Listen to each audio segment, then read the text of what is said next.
Jacko. No. Okay.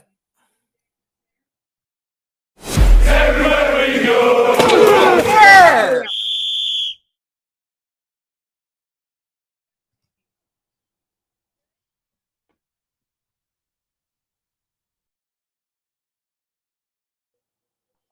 Yes, guys, and welcome back to the Irish Hotspur for the last home game of the season, our second last watch along of the season, coming to a sad end, but we still have European spots to play for. And today is a must win, especially with Aston Villa heading up to Anfield this weekend.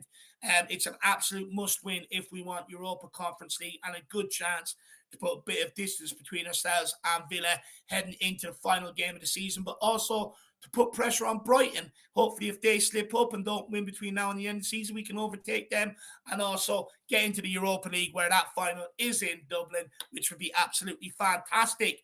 But Nick, taking Jacko's place today. So big up, Nick, everybody. Jack, of course, is away. You know, he's allowed a holiday, I suppose. We'll let him away for a few days, go and spend some time with the mother and father.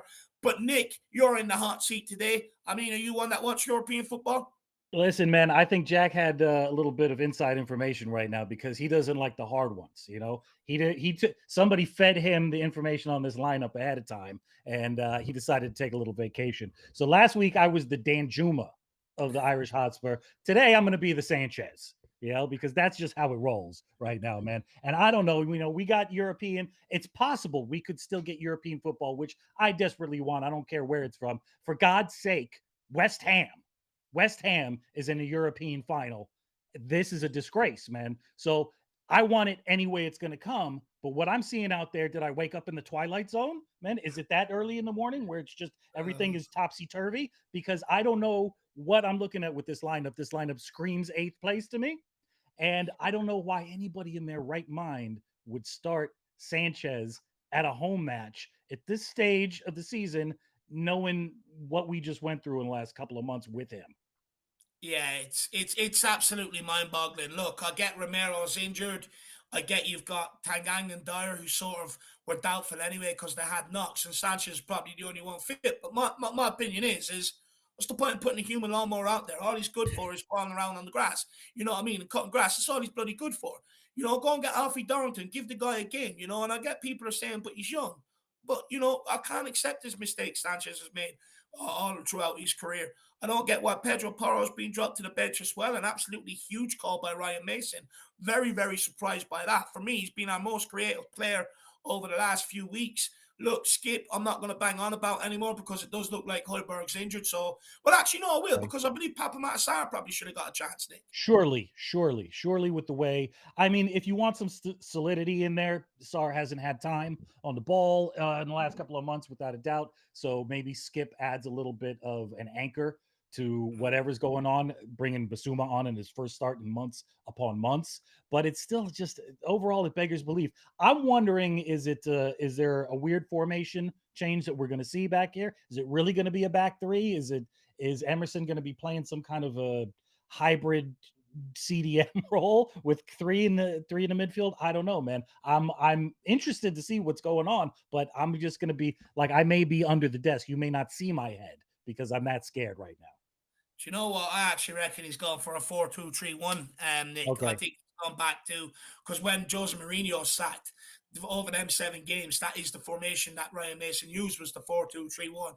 And I was very surprised we didn't see it when he got the job, or when he took over between after Stellini, between then and the end of the season. So I think that's probably what you are seeing today, is maybe the 4-2-3-1 out there. That's what it sort of looks like to me. Interestingly, I reckon it'll be Kulu in the cam position. But look, let's wait and see. He's obviously freed Danjuma today as well.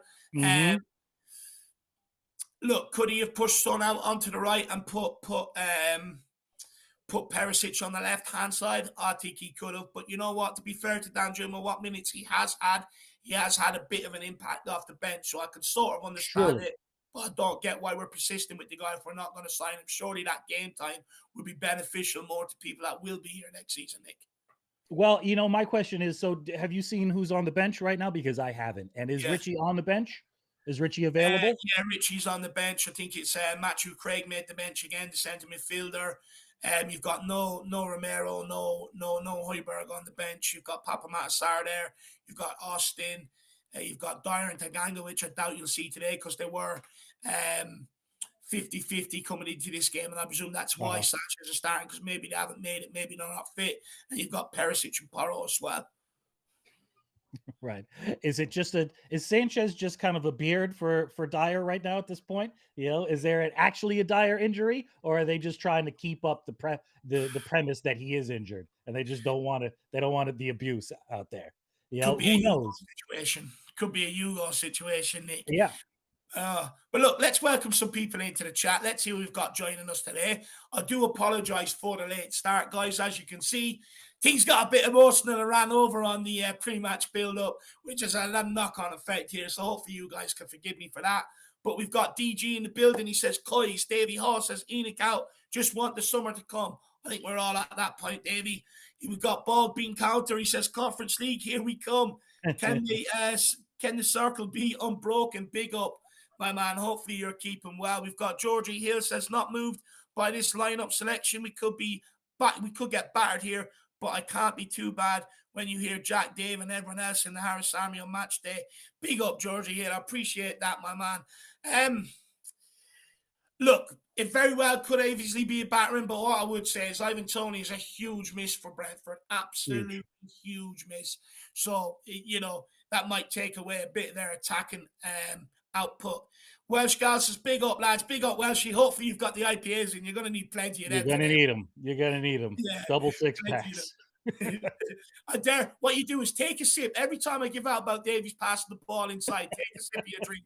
Let's see how drunk we can get people. David Jones says, we need to win both games. Brighton lose against Man City and draw against Villa. They'll likely beat Southampton. Big up, David. We do need to win both games, my man. King Huddle says, good morning to all the lovers of the pristine classical white jersey. Do you know what? That's big great. Up, King Huddle. Big up, King Huddle. Yeah, that's a great way of describing the jersey. And hopefully we can get the win today, King Huddle. I really do hope we do. Who else have we got here? We've got Hennessy. He says Danjuma's been broken out of jail. Finally. Big up, Hennessy. I know he's excited to see Dan the Man, a.k.a. Dennis the Menace, play today. Real Stevie B says, who is this Danjuma bloke? Who else have we got here? We've got Joseph. Tony says, good thing Tony is not playing, but Sanchez can bottle it at any moment for Spurs. That's why I got so upset by the lineup. Matty Hayes says, come on, you Spurs. Big up, Matty. Hopefully Matty Hayes, the only guy that can end a manager search by doing one tactical analysis, man. Every time it happens, I'm just waiting for Arnie Slot to walk out the door and say goodbye, because he did it last week. Big up Matty Hayes, man. Yeah, big up, Matty. As soon as he put out the Eagles man video at start, he doesn't come. Play Matty. We have Orisham. He says, Nicky is doing the watch-along. That he is, my man.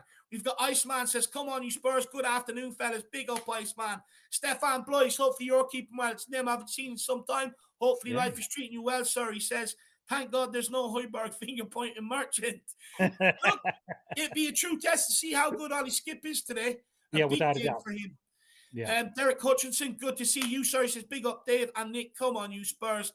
Swimster, a.k.a. Anthony Gray. I'm hoping for an entertaining first half. Entertaining game and great passion, spirit shown. Although, admittedly, sorry, I still just don't want anything less than Champions League with Arsenal singing to us, and I hear you. I hear you on that, Anthony Gray. But you know what? Screw them. Screw Arsenal. Forget about them. Forget about them. Let's just concentrate on ourselves for a little while. Arsenal fans are just there to wind up. That's what I see them as, my man. Truly, and hopefully one good thing we can look forward to today is with a little bit of luck, they bottle it for sure at the end of this weekend. They're completely out of the title race, and we can all just we can rest a little bit easier.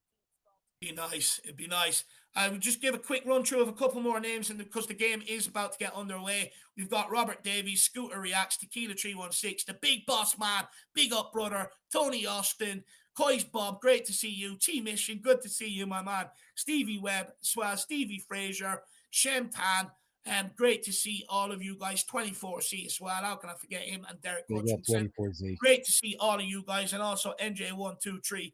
Great to see all of you in the chat. Hopefully we do get the win today. The game is about to get underway for everybody. Guys, if you do enjoy what we try and do here, make sure you do smash that like button, smash that subscribe button as well, and share it out. The big push for 10K is on. We've got 210 more to get there. It's a long ball. It's kicked off. And feel free to get in a super chat with your thoughts or anything throughout. But keep getting your comments in, and we will, engage with you as best as we can going along the game.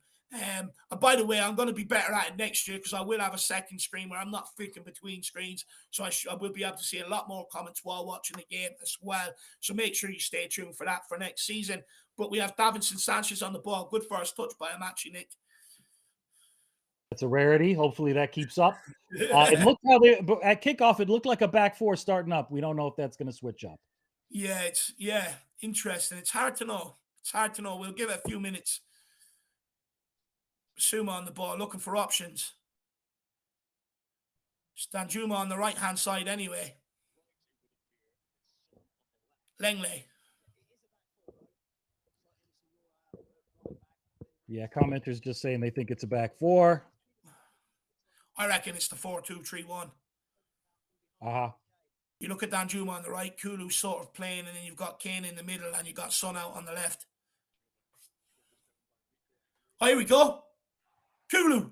Go on, show me some of that Swedish magic. Has a shot. It's a good bright start, though, by Tottenham. At least we're getting up there, getting some efforts on goal.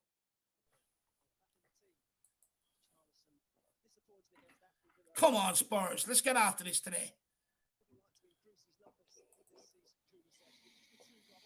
Brentford definitely knowing they have to crowd that back line when Kulu's got the ball there because he doesn't have any options with his right foot.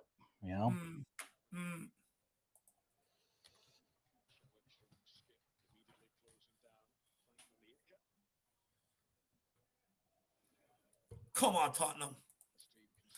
Thomas Frank doing his best to audition for the Tottenham job, waving his hands everywhere. Langley.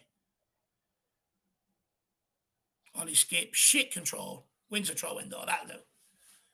Come on, Tottenham. Do you have the commentary on, Nick? What's the crowd noise like? I got it. It sounds a little bit lively, so far. I'm not hearing any booing, anything. Let me know if it's a little bit too loud. If you got it in your ear at all. You're all good. All right. Ollie Skip with a bit of a. Yeah, it's looking like a 4-2-3-1. 4-2-3-1 with Kane playing deep. Yeah, it's hard to know between Kane and Kulu who's in the camp. But we'll figure that out. Kulu seems to be drifting all over the pitch too, which I don't mind at all. A lot of us wanted to see him more of a central role.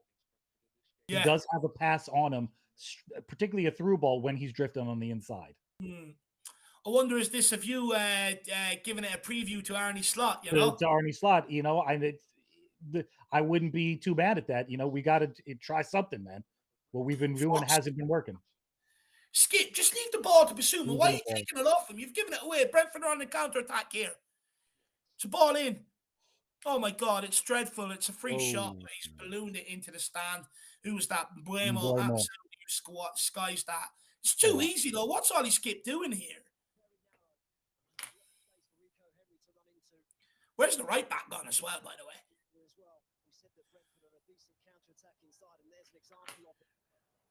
No, Spurs have to be wary of that counter-attack, Got to be very wary of it. Fraser Forrester gone long, unusual goal kick. He's tried to go in behind for Sonny, with Danjuma getting up on that. Danjuma to Kulu, out to Harry Kane. Kane looking for the cut-in. Whoa! Shot. There's the shot. Take the little deflection there. Took the speed off of it. But at least we're looking kind of positive. You're right, man. We got to worry about the counterattack. We've got a distinct lack of pace in our back line right now. The fact that they got from one end of the pitch to the other unchallenged, it's concerning. It's been happening all season long. Realistically, it's just not good enough. We got to watch that counter. That's what these are going to set up for today. Ball over the top on the wings, looping ball and get it out of there. Fuck me. Much too close. We're giving him much respect. It's Offside. offside. Okay. God. But too You're much right. Give respect them on too their much own box. respect. Yeah. Yeah. Time and time again, we see that the challenge is there waiting for you. It doesn't have to be rash, but nobody makes it. It's like there's some kind of instruction to back off. Yeah. Yeah. It's Nothing do you know what? frustrates It's me more than that. infuriating. Yeah. It's absolutely frustrating, Nick. You like, especially in the Premier League with the caliber of players in it, you can't give these players that time. All they need is a split second, 1 yard. And they're right past you. Yeah. Ben Davies on the ball, so throwing deep in our own half down the left-hand side. Ben Davies has a bit of an alfalfa going on. He needs to go and see Kane's barber, but it's a good switch to Basuma. Oh, beautiful switch to Basuma. Bamusa, he's on the run. Okay, a little too late on that pass. Out to Danjuma. Danger man. Dan the Menace. Oh. It's cut out. Well, go on, Skip. Come on, Skip. Nice.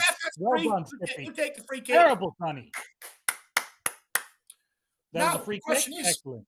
who takes the free kick? No Porro, no Perisic. Who are you putting on it, Nick? It's got to be Sonny. It has to be Sonny. Yeah. I'd give it to Sonny as well.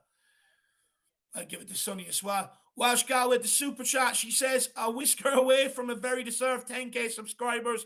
Always fantastic content from Dave and Jack. Support the lads. Big up." Do you know what, Welsh Gal? I really appreciate it. Do you know what? 10K is something I never ever thought we'd ever reach, to be honest with you. Surprised, you and so many others are not sick of me by now, to be honest with you. But really appreciate the support, and hopefully we do get there. But let's wait and see. But really appreciate it. You haven't had to take a sip of it. You haven't had to play the drinking game with Ben Davies yet with me, Welsh Gal. So you're lucky so far. You must have had a word. You must have had a word with Ben. Harry Kane standing over this free kick. Oh. Look at that little mosquito flying, trying to put him off. Kane still holds the power, man. If Porro's not on the pitch, he's still taking it. Just take him off free kicks. You can't take them. They've done a little bit. I take it back. I take it back. Oh man, I'm playing the lottery today. What a goal! They've done what Liverpool done there the other week. I think it was Kulu that ran over, backheeled it, changed the angle for Kane, and he absolutely unleashes a beauty into the top right corner. What an effort from Harry Kane, Nick. It's Haley's Comet. It only happens once in a couple of 100 years. Oh, Kane, I take it all back. Take all the free kicks you want, son. Look at this. It's a beautiful bit of wizardry. Whoa. Kulu changes the angle. Kane, what connection? Oh, it's filthy. We scored in the first 10 minutes, too. We scored within the first 10 minutes and haven't conceded. Holy crap. Oh, it's beauty. Honestly, only my missus hears me make them sounds. It's absolutely beautiful. Fantastic. Beautiful. Every time, stop showing me the replays. It sounds like I'm having an orgasm. It's unbelievable. Look at that. Look at the way the air is just blowing in the wind. Is that a VO special? Something like that with the back heel from Kulu? It has to be. Yeah. It has to be a routine that's been worked on. What an effort. I can't believe that. What a strike from the Wonder Man himself, Harry Kane. The night wonder in the world. He's absolutely a specimen. He's beautiful. Tottenham 1-0 to the good here. Now, Harry Kane has scored in 25 different matches this season, most by any player over a Premier League season. So Harry Kane breaking records once again. My man. You can tell he's going to have a good game. Look how finely that comb has been put through his hair. You can see the comb thing. It's beautiful. Now we gotta really step on their necks right here, man. We gotta turn the press up to 11 right now. Get that second goal right now. King Huddle says, brilliant strike. You've got Carl Simpson says, pay Kane what he deserves, what he wants to stay. Absolutely love it. King Huddle says, pace and placement. Ed M says, what a player. And Ribsy says, can't save those. Ribsy, honestly, they could have brought in, the U.S. Army. They could have brought in the Brentford bus driver, and they could have also brought in a crane. It does not matter. You ain't saving that, my man. It is in the top corner. Beautiful. Oh, super chat from Adrian Chia. Final home game, and Kane scores a free kick. I don't know, Adrian. I don't know. You know, Uh, I swear I don't see him leaving this summer, man. I just don't. uh, Get it out of there. Clear big it. up Adrian Chia. You know what it is? The guy just says, look, Dave, I see you're unhappy this season. I see you're very emotional when it comes to Tottenham this season. Why don't I just sign off for you? You know, it's absolutely unbelievable. You know, I'll probably get a message off him at half time saying, Dave, did you see that for you? I mean, it's beautiful, Harry. It's beautiful. Jack saying that Kane's on a new conditioner, Nick. Now, look, I didn't want to let people into his inside secrets, but he is. Mm-hmm. He is on a new Hey, conditioner, is it the Jacko. You're right. Tresemme? That's right. Mm-hmm. Garnier Fructis? You know? Jack, good hair game recognizes good hair game, my man. Uh-huh. True. True indeed. Uh-oh. Emerson's rolling around.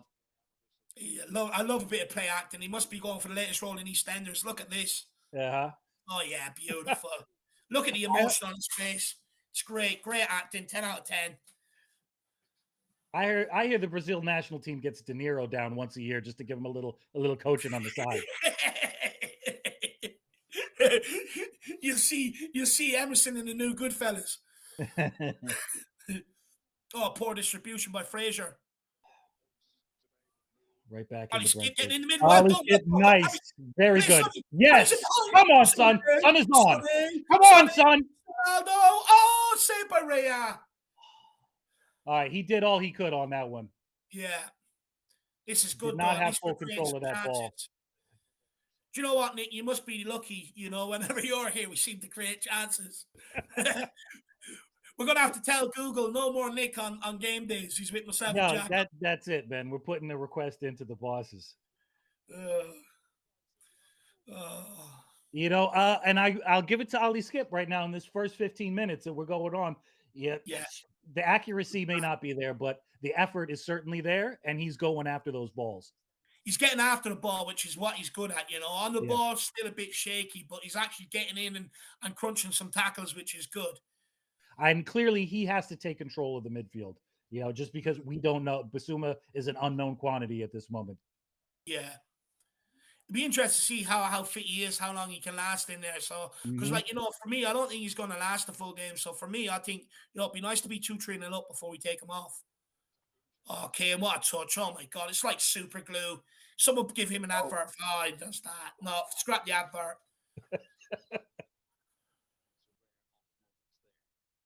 An audition for David Raya today, Nick. Say again, buddy.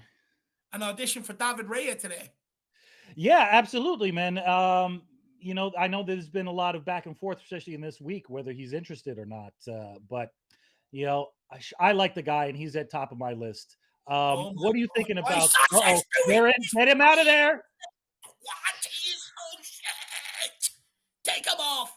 You know, once again, just body him off the ball. Do something, man. It's a long ball over the top. Uh-huh. Oh my God! Get in there. You know, you're slowing down 2 feet from the guy. He could have been 1-1 there. We got away with that. He is so useless. Look at him. He's got his hair done for today and everything. For what? He's useless. That could have been real bad right there. There were 3 different sequences where that could have gone all wrong. Oh, he's bloody useless. How he got done there, I'll never know. There we go. Right, all right, Brentford looks all over the place. Sonny's on the ball. Play down the man. Play down the man. Yep. Dan's open for the through ball, but Sonny decides not to take it and go across. Brentford set back their back line easily. Now we're just trying to draw him out. Yeah. What about Basunu for you? I love Basunu, Nick. For me, like, look, I've watched this guy at the Aviva. I'm not saying I know more than everybody else on the guy or anything like that, but you know, from what I've seen on, outside of the Premier League, Nick, and this is a guy I actually followed, you know, because Tottenham were actually interested in this guy before he got the move to Man City. When he was at Shamrock Rovers, Tottenham actively tried to get him. Obviously, he chose Man City over Tottenham. But for me, Basunu, Nick, you know, this guy, like Jack, goes on and on and on about distribution, and he's right. He's absolutely spot on with the way the modern game is. You need a goalkeeper that has good distribution, right? And you look at Arne Slot. You know, we've asked in the past, do any of the managers have a plan B? Well, we know Arne Slot has a plan B because he likes to play out from the back, but if teams press him, he's got that goalkeeper, Bijlou, at Feyenoord. And if the back line's pressed, he just goes beyond that into one of the forward players and usually clips it into their chest or their feet. And so for me, it's important that if you're going to bring Arnie Slot in here, you give him that goalkeeper that does have that distribution so that we can get out of trouble rather than play ourselves into trouble like we've seen this season. And Bazunu is brilliant with his feet. Honestly, I've seen that guy ping the ball to halfway to a player's chest, but I've also seen him do it with his hands, Nick. And he's an unbelievable shot stopper as well. Don't get me wrong. Ball in. Is he onside? No, it's yeah, I think he was on. But like, don't get me wrong, he's not the finished article by any means, right? Yeah. And if there was any criticism of the guy, I would say one or two times he might have a moments of lapse in concentration. But you're talking about a guy that's 21, Nick. And for a goalkeeper at 21, he's the best I've seen at that age. Would you do something like keep a Fraser Foster and bring Bazunu in and just, try them both out? And, if you have a little doubt, because Bazunu, he's had such a difficult season, man. It's really hard to peg what his worth is within the Premier League. It's in that Southampton team. Yeah. No, I get it. Look, he probably would have had a similar season with us, but with that back line, to be honest with you. But no, look, yeah, he's had a bit of a, it's been a season where he's gone down with Southampton, and look, I've seen that Sky Sports stat going around and stuff like that. But for me, just trust me on this one. On this kid, he is the real deal. You got to remember that Southampton back line is shit. It's been shit all season. The amount of shots that guy is facing on goals, mistakes are bound to happen. He is going to concede some goals. But, and more often than not, he has stepped up. He has pulled off some brilliant saves and that. And there's only so long you can keep your team in a game if they're not scoring goals and that. But as well, we know. This guy, you bring him in, he'll be your number one for 10 years, and you're going to get one of the best keepers in the world when he reaches 25, 26. All right. Well, your mouth to God's ears. That's what I'm hoping, man. Because we got to do something. We put ourselves in such a bad position as far as the key positions we need, man. Yeah. I'm with Bazunu. If you don't get a David Ray, I reckon Pickford will be off the list because he stayed up with everything. He's captain. I don't see us paying the money to get him out of there. So Bazunu, you're probably talking, 15, 20 million? It's a ball in here by Brentford. A complete miss by Sanchez there. Luckily, it just goes through everybody. He is atrocious, Nick. Scooter reacts. I miss them both too, man. I miss them both too. We'll give it a little bit of wakey if things get too bad. And you know what? Anybody out there, just come in with the sirs. That reminds us, if you can't get the actual article, you bring it yourself. Oh. But don't worry, I'm sure we'll have Shawnee and Jacko back next week, my man. So don't worry about it. And you know what, Nick, as well, if you want, and we'll all see out the season together. It'd be absolutely awesome. Absolutely, man. That's my plan. You'll have a 4-way next week, Scooter Reacts. You'll have too many. You can't handle it. Oh, Forrester. Cheeky little ball in behind for Kulu. A little too much on it, though. Yeah. Get all the way to the goalkeeper. Make him go long. Get in there. Raya. Oh, that's beautiful ball out by Raya. Yeah. It's unbelievable. Pinpoint. Right on who he wanted. To his feet as well. Yeah. It's gorgeous. Tottenham still 1 goal to the good here, though, after Harry Kane. Free kick. It's hard to call it free kick when Cooley sort of, changed the angle. The best way to describe it for anyone out there tuning in that hasn't watched it, Trent Alexander-Arnold's free kick. Who was it against? There the other night, I think it was against Leicester. More or less exact carbon copy of that. Lucas Moura getting warmed up down the sideline. I wonder, is that an indication that maybe he's out just keeping fit, trying to get some applause off the fans, or is there a niggle out there? Harry Kane. I mean, I would hate to think that was the case, that we are forced to bring in Lucas at this point. Danjuma, oh my Lord. Some horrific touches. Well, he's bobbing and weaving. Now, he's not bad decision-making running into defenders. He's just got to lay that back to Basuma there. He's there to support him. Go on, win that, Skippy. Double team. Come on, Skip. Nicely done. Come on. I guess you're not allowed body people anymore, Nick. I guess you're not allowed shoulder to shoulder. Do you know what it is? The referee's angry because his hairline's so shit, so he's taking out on everyone else. Also, it's almost a 20-minute mark, and there's been a distinct lack of coverage on the referee. So clearly, we know this year it's in their contract. Yeah. What do you make of this now that they're all going to be rolled out and talking about decision days after it happened and stuff like that? I think it's a fantastic idea. We'll see how it manifests itself and whether they're really held to account, answerable. Don't they do a similar thing in the Serie A in Italy, where they have to? You know what? I've been calling for this for years, man. I want to know the thinking behind some of these decisions, man. I think it's a fantastic idea. And let them get their airtime that way. Oh, look, can't wait. 4 official getting in there now. Referees, they love themselves. They absolutely love themselves. Ryan Mason having a good go back. That's it, Mason. What are you arguing over? That's it, Mason. Give him a slap round the back of the head as well. Come on, Rhino. Money Mace. Mason's just trying to make his own personality known to these referees. Whatever job he gets, he wants them to remember him. Mace dog. Emerson. Watchalong. It's not great whatsoever. Come on, let's go in a second. Put the pressure on, man. Put the pressure on. You know what, Tequila? The thing is, we didn't concede in the first 10 minutes. That's why things aren't as crazy as they usually get. Yeah. I mean, no Shawnee, no Jack, of course. By the time I get to my third cup of this, you may be seeing some fireworks. But right now the team is playing decently. Aside from some backline slips that haven't been taken advantage of. Are they leaving out balloons on the pitch, or are they just balloons? What's that? Say again?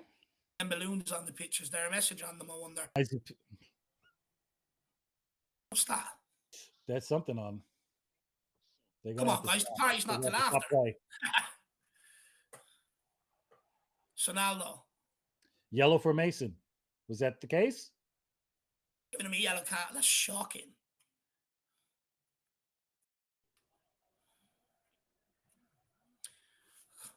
Jesus Christ. The ball's been out of play more than it's been in play.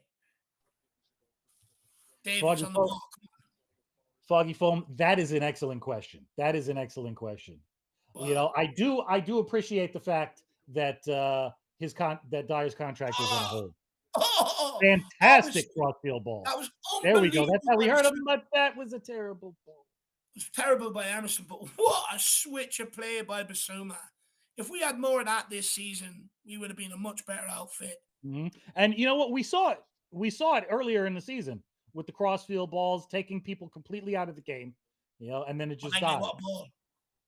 No, you're right. We did. And that's what we done last season expertly as well towards the back end. Sonny, go on, throw me a step over or two. Do it for me. Oh, he's listening. Oh. Back to Sonny. Come on, son. Emerson! Oh! Was that Emmo?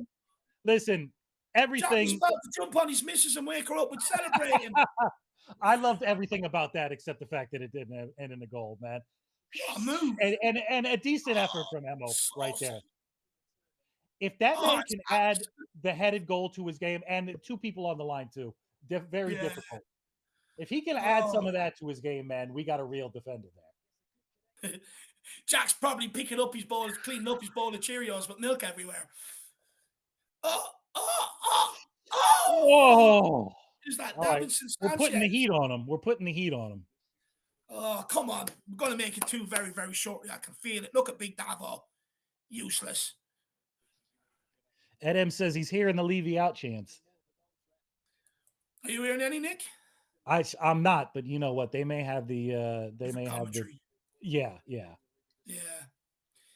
Ed M, let me know if they're really loud, my man. Big yourself up. And also big up Welshgal as well. I really did appreciate that super chat earlier on. Still haven't had too much to drink, Welshie. So Ed M says, what's happening? We're actually playing football. That we are, my man. I don't know what's happening. I don't know what's happening. And then we've got Janzor Highlight says, big up, my man. Good to see you in the building. And Wembley won. Hopefully you're keeping well, sir. Dyer, new contract by a country mile is worse. Not even a contest. Do you know what? We'll probably win today and it'll be announced. You know, they're just waiting for us to win to announce it.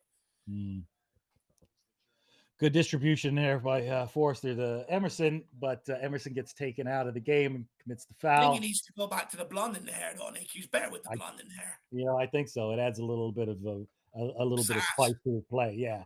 Yeah. You know, look, it was a wonderful idea to shit house Joelinton at the time, you know, but, you know, he needs to stick with it. I'm sure Jacko will agree. David Raya with a free kick. He goes long. Win that. Well done, Emerson. It's a Brentford throw.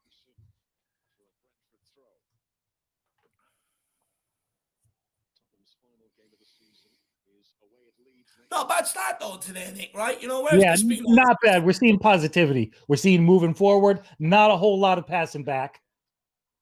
I mean, this is the kind of thing that just needs to be drilled out of these players, particularly the midfield. You know, forward play. That's the Tottenham way. Yeah, 100%. 100%. Where's this been all season? Oh, okay. Big they were the first and their own challenge, but Fraser Forster's there too. Oh, with the distro. Danjuma. Oh, he's got the ball. It's Danjuma. He's going to pass it. He's going to shoot. Oh, the chance is gone. What's he done? Fucking hell, Danjuma. That was really poor by Danjuma. He hasn't exactly impressed me these opening minutes. I think he's been really poor on the ball. Basuma to skip. All the way out to Langley. La la la la la la la la la la la la la Langley. Basuma, aka Bamusa. Oh, he's saucing. It's Harry. Is Harry going to go for a crack? Oh, Ben Davies just slipping. What a ball to Harry. Yeah. This is some nice football, Wolfman. This is, the 4-3, the 4-2-3-1. We know how well that works for us, man.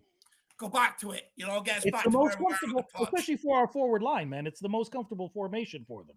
Yeah. It's just we don't have a solid enough back line to rely on it week after week. Yeah. Improve that back line. Just that's all we got to do. We'll be much better next season. Jack Kanicki says, Sanchez, how about defending for once? Wolf Mauler says, this is some nice football. That is my man. 24 seasons, Basuma's levels. He's balling out today, lad. Do you know what it is? It's just some of his first touches. It's always away from danger. It reminds me a little bit like Luka Modric in his prime. First touch away from the man, away from danger. Opens up the pitch, opens up his passing options. But not only that, then he follows it up and executes it. Right. He's got a very good eye on what else is going on the pitch. He makes the right decision to get away from the closest man to him, but then he knows what's going on. He knows where other players are going to be. Yeah.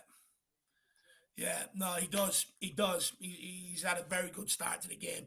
But look, he's been a bit inconsistent this year because he did have moments earlier on in the season, but there were very few and far in between before he sought injury. Do you reckon he can continue this back end, like the last couple of games, maybe into next season? Because we want to read him. I have a feeling he is a very manager-dependent player. It depends on what he's being told, what his relationship is with. Clearly, he had a very good relationship with Potter. And clearly, things just weren't working out with Conte. So we'll see. Schlatt may be the type of guy that can get a lot out of him. I would say, bring it on. Yeah, you just got to unlock him. Unlock him, unleash him. That's what I would say. Basuma, it's rather than because under Conte, it's a bit more of a disciplined role. Whereas under another manager, it won't be as disciplined. A little free for him. I am concerned about how easy Brentford are getting down our right-hand side, and they can just popping balls into the box. Yeah, yep. And the left. They could have well been 1-1 by now. Yeah.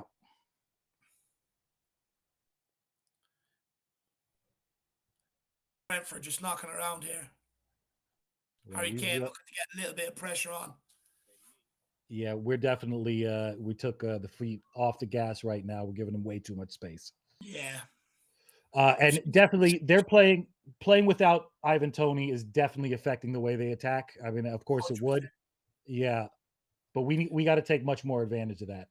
Yeah, 100%. Couldn't agree more. Couldn't agree more with that, my man. Langley under a bit of pressure goes all the way back to Fraser. Just ping it out to one of them. Yeah, he chose not Sanchez. See that? Turned the ball away. Oh no, he's played us into trouble. Ben Davies, great challenge. But see the way he just refused. Anything other than Sanchez is what he chose. He chose. Yeah. Sanchez is screaming at him, give me the ball. He's like, "Oi, lamppost, shut up." Oh. Nah. Listen, once we get it out of our final third, we're all over them. Yeah, right now. we're creating chances. Basuma, ball out to Emerson. Emmer goes. I'm missing Pedro Porro. Yeah. You know, I'm missing him. I need to be in his prison. Yeah, but you know what? It's like we have to have Emerson on that pitch somewhere for his defensive heading, and just solidity out there. Oh, 'Cause beautiful football. You can't have Sanchez by himself, Kulu. with Langley. What is that, Kulu? Yeah, you're right. You can't have Sanchez by himself. You're absolutely spot on. I was shocking there by Kulu. Shocking giveaway. We seem to just be sort of sitting back now and going through the motions. And we know what happens when we do this. Like, we've got the next manager has to say, even if you're 1 up, you can't do this. Keep playing the same way. Keep playing. He's going to have a lot on his hands at the start of next season to drill that into the players and instill that into them. Brentford just knocking it around here. Switch of play. Long ball. Oh, well dealt with. Go on, Sonny. Get after it. Go on, kid. Go on, Sonny.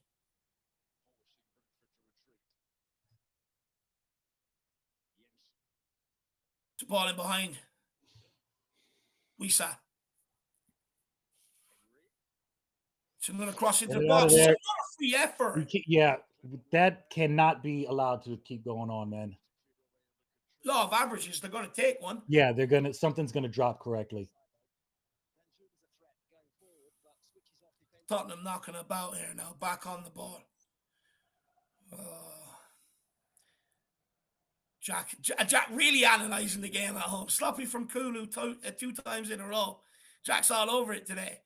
Big up Phil Coyes as well. Big up, lads. What a worldie from Kane. Man, tissues are all out. I mean, you know what I'm doing for the first hour of Dave time today. Absolutely beautiful goal. Beautiful. Stephen Bloy's giving it so much better without Højbjerg. I mean, is it that? Or is it just that there's somebody else in the midfield other than Højbjerg and Skip together? There's somebody else that offers a little something different in there. Look, it raises the whole ship. I don't know whether you agree, Nick. Like when it was Skip and Højbjerg, it looked like Skip was the one tasked with the ball playing, and he's not that guy. He's not a ball player. Today the roles have changed. He's more or less the guy that's just tasked with getting after the ball rather than doing anything on the ball because Basuma's taken that responsibility. You see when Basuma came on last week and he played with Højbjerg, look at Højbjerg. He looked better. He was able to get after the ball further up the pitch and stuff. Nice. Nice grab. Who was that? Davies? It was just Skip shitball. Danjuma. We're just going through the motions here. Wakey. Yeah. Wakey, Tottenham. Basuma, back to Langley. Ben Davies. Jeez, fuck me, he goes outside for once. Jeez, we're on a roll when Ben Davies is playing it forward. Sonny. Brentford just happy to sit in here in shape to make him blocking up spaces. Skip to Langley. To Basuma. See the difference between Skip and Basuma. Skip just went back to the centre-back with the ball. Basuma sprays it. Mm-hmm. Beautiful. Well, you know what? Play to your strengths, man. Listen, he's good in the short run, but, definitely not a long passer, Skip. Kulu's been a little bit too quiet for my liking. Yeah, he has been. Like Jack says in the chat, 2 times in a row, poor ball from him. Put him back out on the right, That's what I would do. Brentford with another cross in here. It's too easy. Who's marking him, man? Do you know what, Nick? It seems to me that there's a purpose ploy. They know our defense drops deeper and deeper, so they're getting their players to sit on near the edge of the box. Mm-hmm. It's way too Because easy. he knows there's going to be space left open. People are going to, they're going to turn off. Well, they know we're not going to engage them, so you have a free shot under no pressure.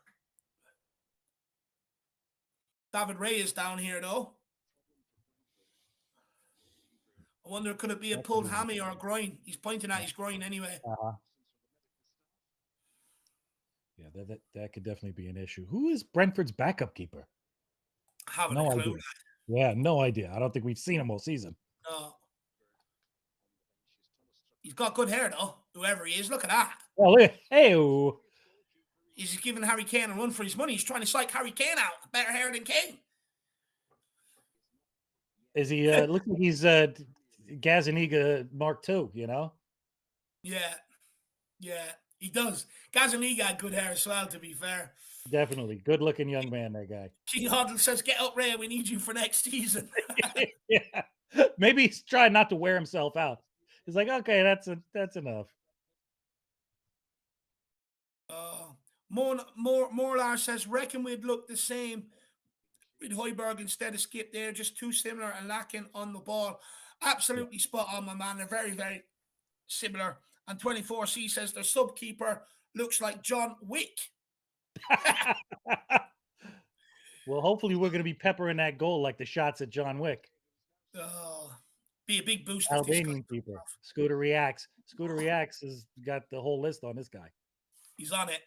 Oh, is that Strakosha? Oh, wow. That's Strakosha, used to play in Serie A. Yeah. Is that who that is? I guess, you know what? Now that Jack is ringing bells over there. Didn't we look at him a couple of years ago too? I think so. Yeah, I think he was on the radar, yeah. Yeah. Ray is back up, though. I think he's just play acting.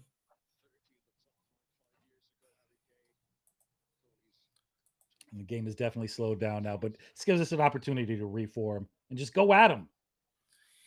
This is the thing, like Jack says it in the chat, you can tell we're going to concede at some stage. It's like we get the goal, keep going at them, you know what I mean? We were creating chances, keep going at them. Since then, we've sort of took our foot off the gas. And, that's a foul. It's been a common problem this season. Why can't we just keep playing the same way? And this is why the next manager is going to have such a huge job on his hands, purely putting that into the players, that mentality into the players, that you got to keep going, not dropping off, because this is a subconscious thing now that they're doing. This is just in their psyche. Even if you see a manager telling them to push up, you've heard Jose and Conte say it. I'm not asking them to sit that deep. I'm telling them to push up, but they keep doing it. So it's sort of like, the next manager is going to have some job in his hand, just reiterating that message alone, let alone what else he has to do here. Aaron Hickey, young Scottish fullback.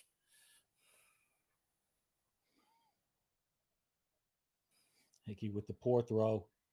We're double teaming. And it's ours for the throw. Well, we're getting stuck in on him. Mm-hmm. Yeah, a lot of people not really liking Kulu's performances right now. You know what? I'm not having it, though, man. This is where he says he likes to play. Yeah. For me, he's better out on the left right now. My only problem with it, I mean, I do like him. You like him on the left, not on the right? No, sorry, the right, I meant. Yeah. My only problem is that I think the rest of the league has figured him out there. He takes too much time to make the cut in, and it gives defenders enough time to double team him. Yeah. Look, for me, someone like Kulu, he'll always produce. I think he's just going through a bit of a bad spell. I think he's not fully recovered from that injury, if you want me to be brutally honest. Or maybe he doesn't trust it as much. But Sonny, good. It was good dummy there by Harry. He's into Kulu. Now Kulu has a chance. Kulu on the ball. What can he do here? He's got Emerson to the right of him. Yeah. He plays it to Emerson. Goes in for the corner. Corner kick. Yeah. King win 315. King win 315. So nice they named him twice. It was Kane with the free kick, man. It's a rarity. It's like a blue moon, man. You only get it once in a while. It was a beautiful sight. Definitely. It was a beautiful sight. Corner kick here. Kulu standing over this one. Oh! Oh, They nearly getting caught underneath and sneaking into the back post. Bit of an underwhelming free kick, though, to be fair. It's not the greatest from Kulu. He's had a poor 39 minutes. Aaron Hickey.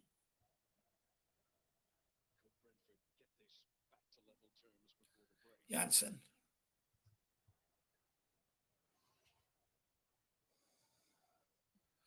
Shaping up for that cross every time. Yeah, absolutely. I mean, we got to react to that in the second half.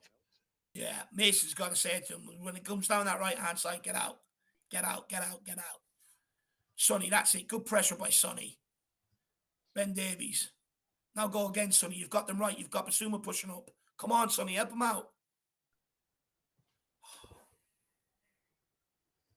Sonny needed to go again there. The press was on. Everyone was with their man. It's going to be like the Palace game. The rest of this game is going to be shit and boring. It's a ball over the top. Yeah, I hope not. I hope we have to. There's no way we cannot score again, man. They're leaving it open for us. Here we go. And if we don't, we are going to concede. That's shit by Harry Kane. Yeah. Fuck me. We had a good breakaway there. Basuma, good passing to Kane. Kane, heavy first touch. They're just running out. Get in there, man. Make oh the my challenge. God, he sees three players and he gets the pass off. Ben Davies bodies him. Lucky to get away with that one. Harry Kane into Sonny. What can Sonal now do?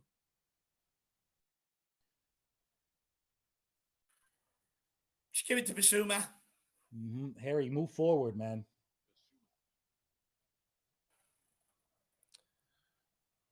Sanchez. What's he going to do with it? Back to Langley. Langley looking to spray it. What can he do here? Just goes into Sanchez. No, Sanchez into Basuma. Right now, man. This is way too passive. Yeah, it's too slow. Yeah. You know, passes being under hit and stuff as well. Good ball into Sonny. Well turned by Sonny. Too much. Kane picks it back up. Can't go back. Good ball into Sonny. Sonny's got Danjuma making a run. He's got Emerson outside and play Emergo. Emerson. What can he do here? Back to Sonny. Okay. Sonny digs it out. Oh! Just wide by Danjuma.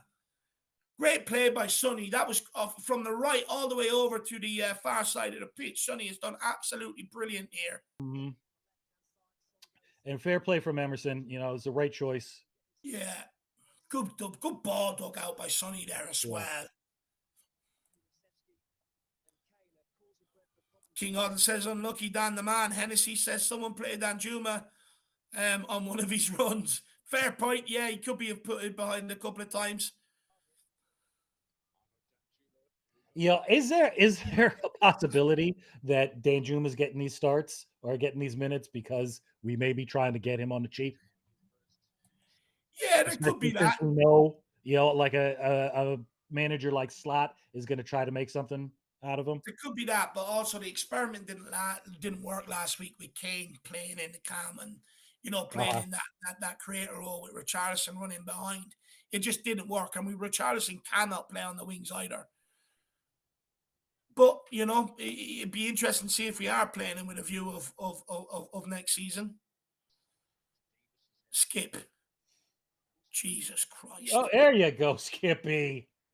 How many fucking touches does one need to get it under control? Yeah, he did get it under control eventually. Oh, if that only fell to Basuma, he would have went for that, He would have went for the halfway. Oh, what challenge! No way, ref. He's got the ball. He's come through the back of Wisa.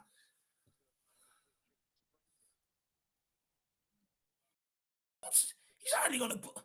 I don't know. Great challenge. He took him right off his feet. Oh, it's beautiful. Off the feet and everything. It looked like he took a bit of a skipping jump before he went into. Yeah, he went for the long jump there, Nick. Yeah. Brilliant. That's what we want to see. Long jump, slide tackles. Love it.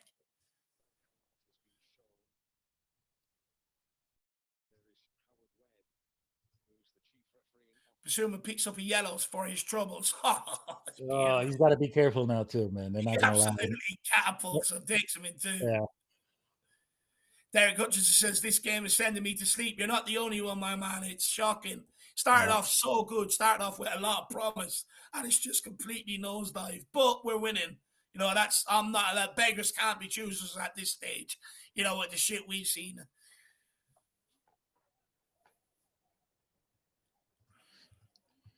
Yeah, Jack, you're right. He's missing a little bit of a Romero action. Basuma just letting people know whose team it still is. It's Cootie Romero's team at the end of the day. Oh, go on, Kane. Oh, come on. Come on, Kulo. He's got Get those long legs moving, man. Get those long legs moving. Now, body him right off. He can't take you down. Oh, well done, Kulu. There you go. Kulu. There you go. Davies, Ben get Davies it. to Sonny. Back to Kulu. Have one. Nice passing. Oh, back to Come Sonny. on, Sonny. Oh. Now that's some football, though, man. That's much better. That's great link-up play between Kulu and Son. Fantastic. 4 minutes added on here to the end of the half. It's a ball in behind Sanchez. That's absolutely atrocious. Oh, my God. It's a first-time cross. Langley cuts it out. Sanchez. Nobody there, really. Yeah. Dave Genola, man, they actually posted up at the beginning. Sonny's in again. Romero's got an injury. Sonny's in behind. What were you saying, Nick? Just letting Dave Genola know. Romero apparently has an injury. You know, they put it up on the screen at the beginning of the game. And Højbjerg supposedly as well. Yeah, must have happened during training or something yesterday. Dyer, Tanganga. I mean, a lot of mysterious injuries. Has there been a massive bust-up in camp? I don't know. Jazz Fusion with probably Argentina. I don't know. What are they in training again? They got a match against Brazil coming up? Be interesting to see if there's been a few slaps thrown around. A lot of sort of injuries that we were not expecting, you know? Mm-hmm.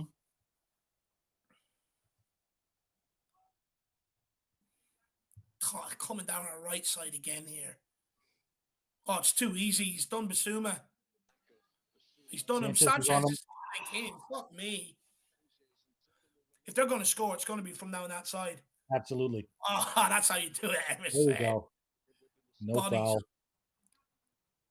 Oh, Emerson. Oh, that's a foul.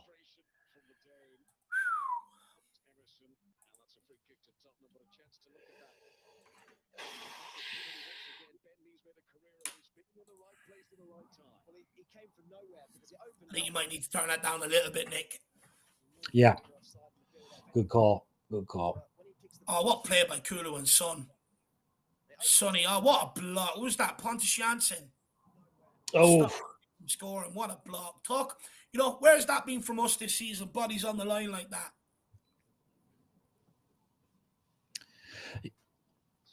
You know, it's like the eagerness just was drained out after Christmas of this team because we saw it from Ben Davies. You know, we saw the defensive headers last season. You know, we saw him putting his body on the line and just drained out, man.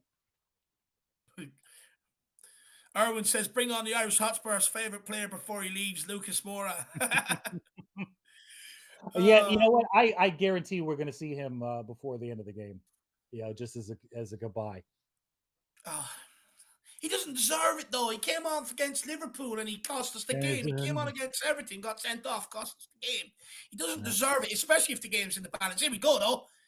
Got Harry Kane. Kulu on with the right. Oh, he just never looked confident on the ball there. Nope. He looked so awkward. Ooh. Slip there. Tottenham throw in. Let's go. Let's get another goal before half time. It's in us. It's a long throw in. Oh, he's in behind. It's Kulu. Oh, it's a save by Rhea. Was that Lenley in behind? Oh, Kulu. No. What a throw in. How did that make it through? Ben Davies. Long ball. Kulu just straight between the two of them. Oh, he probably could have tried to play it low in. Yeah. He wants his goal though, Kulu, doesn't he? He wants a goal. He wants to get back on the score sheet. Corner kick here. This will probably be the last action of the first half. Sonny with the corner. Can he get a good delivery? Nice straight corner into in. people's Straight at Raya though. Not that It's nice. two Not corners that we've gone for goals straight from the corner kick. There half you have time. it, guys. Half time. Tottenham 1, Brentford 0. Look, long may it continue. Nick, what's your thoughts on the first half? Let's talk about the goal. Look, it's not something that is new. We've seen Trent Alexander-Arnold do it against Leicester, but to try something different, great. What a strike! Yeah, absolutely, man. And you know what? I mean, we're always a little bit worried when Harry's stepping up there, man. But I clearly there was a plan. We're not starting Poro. We're not starting Perisic. Let's work on our set pieces. Let's work on our free kicks because that was a tested routine without a doubt, and it happened to work off. Thank goodness for that. You know what? I'm not calling that luck. I'm not calling that just even caring that it's against the run of play. That was tactical and it worked, man. So congratulations to Mason on that and Yeah. Vio. I've seen a lot of excellent play in the opponent's final third, man. It's unlucky that we're not 2-3-0 up right now. Yeah. That being said, though, man, there's too much joy coming down our wings, man. Both sides, not just the left, man. Both sides, I'm very, very worried about, man. We got to tighten that up. Yeah, 100%. I agree with you. I mean, look, the warning signs are there. And I guess the danger we're in now is sort of, we've only really seen one half from this team throughout most games this season. And we haven't took enough of the advantage in the first half or the possession that we have had with the good breakaways we have. So there's always a chance it could come back and haunt us in this second half. You've seen there midway through that first half, we sort of dropped off for a period of about 10 minutes. And that can't continue. Mason's got to be screaming at them second half constantly push up, get after the ball. We can't have them low periods because, you look at Brentford, yeah, they're getting down both sides, but I'd say a lot of their crosses are coming over from our right-hand side. And it's not really Emerson's fault because he's picking up the winger, he's getting close to him, but the fullback is just dropping in behind, waiting for the pass back to whip it in. So maybe you're looking at maybe a bit of a Danjuma to maybe get back and help him to stop And help that. him. Yeah. That's their only threat, Nick, and you look at it, it's clearly something they've planned, get that ball down and get the ball into the box because you look at it, one player brings our whole back line backwards and 2 or 3 Brentford players are sitting there near the edge of the box waiting for that cutback, or waiting for us to clear it and for them to pick it up because they know, they're going to get a free shot off unchallenged. Now, we're just thankfully enough, they haven't took any of them chances. But that's something we really do need to keep an eye on for the second half. Maybe Danjuma could be doing more to help Emerson out there, Nick. 100%, man. I mean, do you even think that would Richarlison be a little bit more effective helping out defensively because he is a pressing machine generally. He usually, until he gets pissed off at himself, he usually keeps press on for the entire time he's on the pitch. Real quick, Dave, would you mind if I just run for a coffee refill? I'll be right back immediately, man. Work away. I'll have one with 2 sugars, Nick. Look, I hear what Nick's saying about Richarlison. For me, I think, he's a good option to have off the bench. Might reinvigorate things when he comes on, doing some running around, might inspire other people to get around and help him do that. So it'll be interesting to see. But with Richarlison, there's been a lot of doubts over his link-up play this season throughout the whole season. So, if you bring him on, you might gain in the pressing, but do you then sort of take a hit in the link-up play and end up relinquishing possession a bit more? I want to say, though, Basuma has been absolutely brilliant in that midfield, bar that absolute tackle at the end, which I sort of enjoyed, to be honest with you. A nice long jump, gets a nice yellow card for it as well. But for me, I think he's been absolutely crucial in that midfield. And this is the difference of having that ball player in there. In recent weeks, we've asked Ollie Skip to do it. It's clear to see he's just not that guy on the ball. And it's sort of led to him and Højbjerg being very underwhelming, not really working as a partnership, getting pressure on the ball. But you see Basuma there today. There was one time in the first half, over there on the left-hand side, a lot of players bunched up, one touch away from the player, big switch. That's exactly what we've been missing. Someone that can get on the ball, change the point of attack, get a big switch on to get a quick counter-attack down the right-hand side. And Basuma's done that absolutely brilliant today, which has allowed us to get our attacking players on the ball a lot more. Now, look, Danjuma, I think a lot to be desired on him today on the ball. I think he's hasn't looked great on the ball. He's looked awkward a lot of times, but so has Kulu. But near the end of the half, Kulu picked it up a little bit, but he's also looked a bit awkward. I think Kane and Son have been absolutely brilliant in terms of what they've been doing. Son has been outstanding with his link-up play and stuff like that today. Ollie Skip, I think, has been absolutely brilliant in there beside Bissouma. Because with us controlling the ball, if the ball does break, Skip can already put himself in that position to be able to get in there and make the tackle. And the difference is when we don't have that player in the midfield that can help us keep the possession, the opposition have the possession so much more, which means Højbjerg and Skip can't really get out and get any pressure on the ball. So the reason why, and you even seen it with Højbjerg last week when Bissouma came on, when we started getting a bit more possession, Højbjerg can also get up and get himself in positions to get in to get himself into positions and to be able to win the ball as well. So I think it's absolutely crucial that we carry that ball playing midfielder, that we always have to have that in there. We've been unlucky that Bissouma and Bentancur found themselves injured at the same time, but having that ball player in there has really made a difference. It's elevated Højbjerg's game last week. It's elevated Skip's game today. Look, all in all, first half, good start to the first half. Bit of a lull there for about 10, 15 minutes. Into the second half, livened up a little bit. I just think the warning signs are there, and we're going to be very careful, Nick. Yeah. Yeah, 100%, man. We have to take advantage of what we've been given, man. And you know what? The link-up play from Son, man, is very, very encouraging, man. It's something that we haven't been seeing. Today, yeah, it's something we haven't been seeing as much of, without a doubt. He's got to, the finishing's got to be back on. They're showing a little bit of it right now.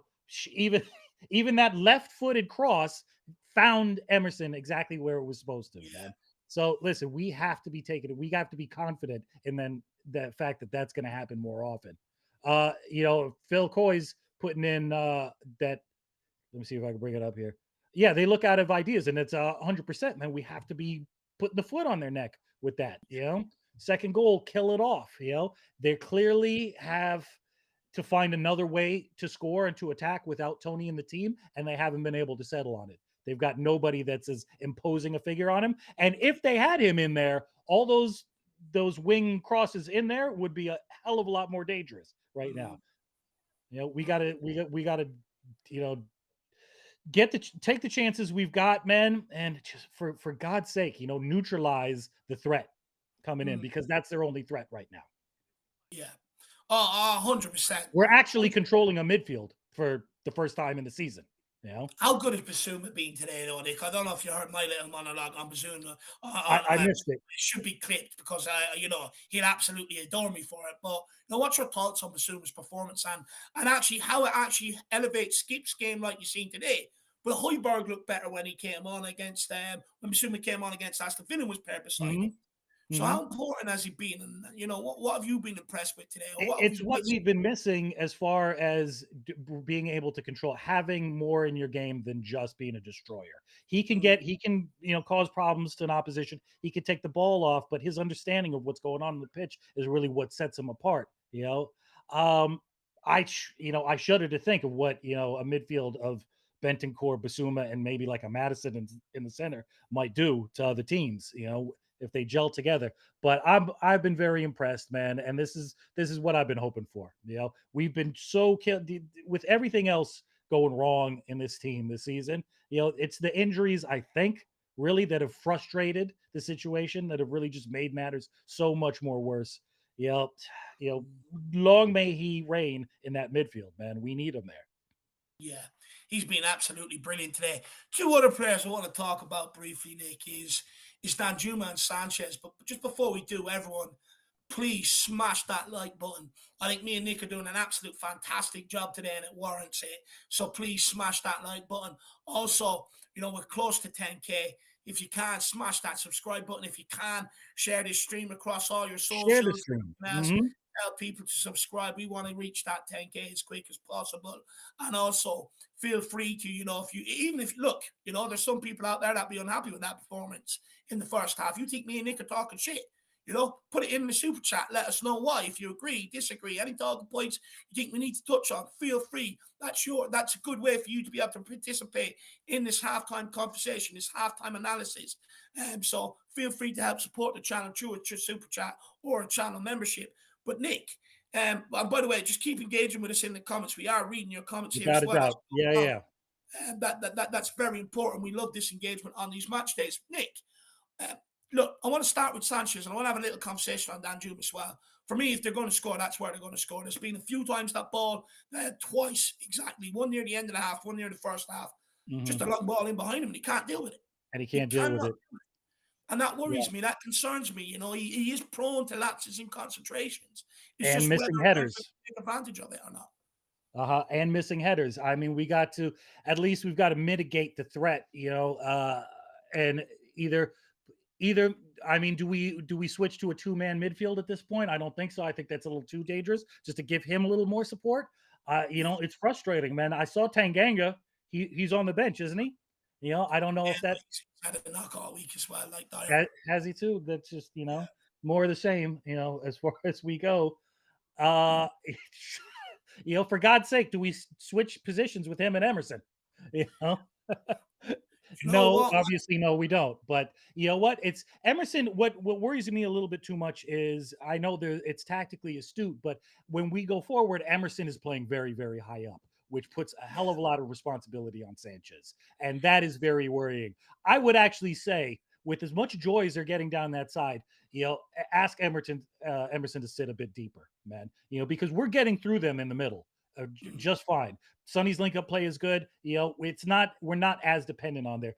Maybe a little bit of a formation change where you put Kulu back on the right, and you play Kane a little more centrally, because Kane is definitely too far back as far as I'm concerned, too. Yeah, he is. With Sanchez though, I think maybe let's see how it goes in the second half. If we do start to become under pressure, he will have to make a mistake, or he will make. Oh, he's going to. Yeah. Absolutely. So for me, that's where you could probably move Emerson inside and bring in a Pedro Porro, but you could also instruct Emerson to sit back and help protect them. Look, you shouldn't be the case. He should be good. No, and I don't think that would happen. I mean, that would be terrible for him. I don't think Mason's going to do a thing like that. It would be what I would be doing, 100%. We would destroy them right now with Porro on the right-hand side. Yeah. It's just important that we get this win today. We need it. 3 points would be huge here in terms of European football. Yep. Absolutely. And there's no room for passengers. But Nick, I also want to speak a little bit about Danjuma. For me, I get it. He's provided a lot of energy. He's been a winning runner, right? Running in behind all game long. But I find on the ball, I found him very underwhelming in this half on the ball. Yeah. I just don't think he has the skill that we're used to from forward as far as being on the ball. I mean, we're used to Sonny and Cade basically running the show up there, and you put another person up there, and it's been a letdown for most of this season in particular. Last season, Kulu was shining. This season, not so much. Then we got Richarlison and Danjuma. They're just not as sharp. Is it a game time issue? I don't know. I think it may be a little bit more than that. Is it a confidence issue? It's possibly. We'll see the second half. I have a feeling we may see Richarlison come on. If that's the case, then that says a lot to me about Danjuma in general. Yeah, I just think there's a couple of moments where he's been on the ball and you're like, excite me. And I get, lack of game time whatsoever, but we're talking about the Premier League. We're talking about elite level sport. Sometimes you've got to take them moments to earn your trust and stuff like that, And for me, I just think he's been a bit underwhelming on the ball.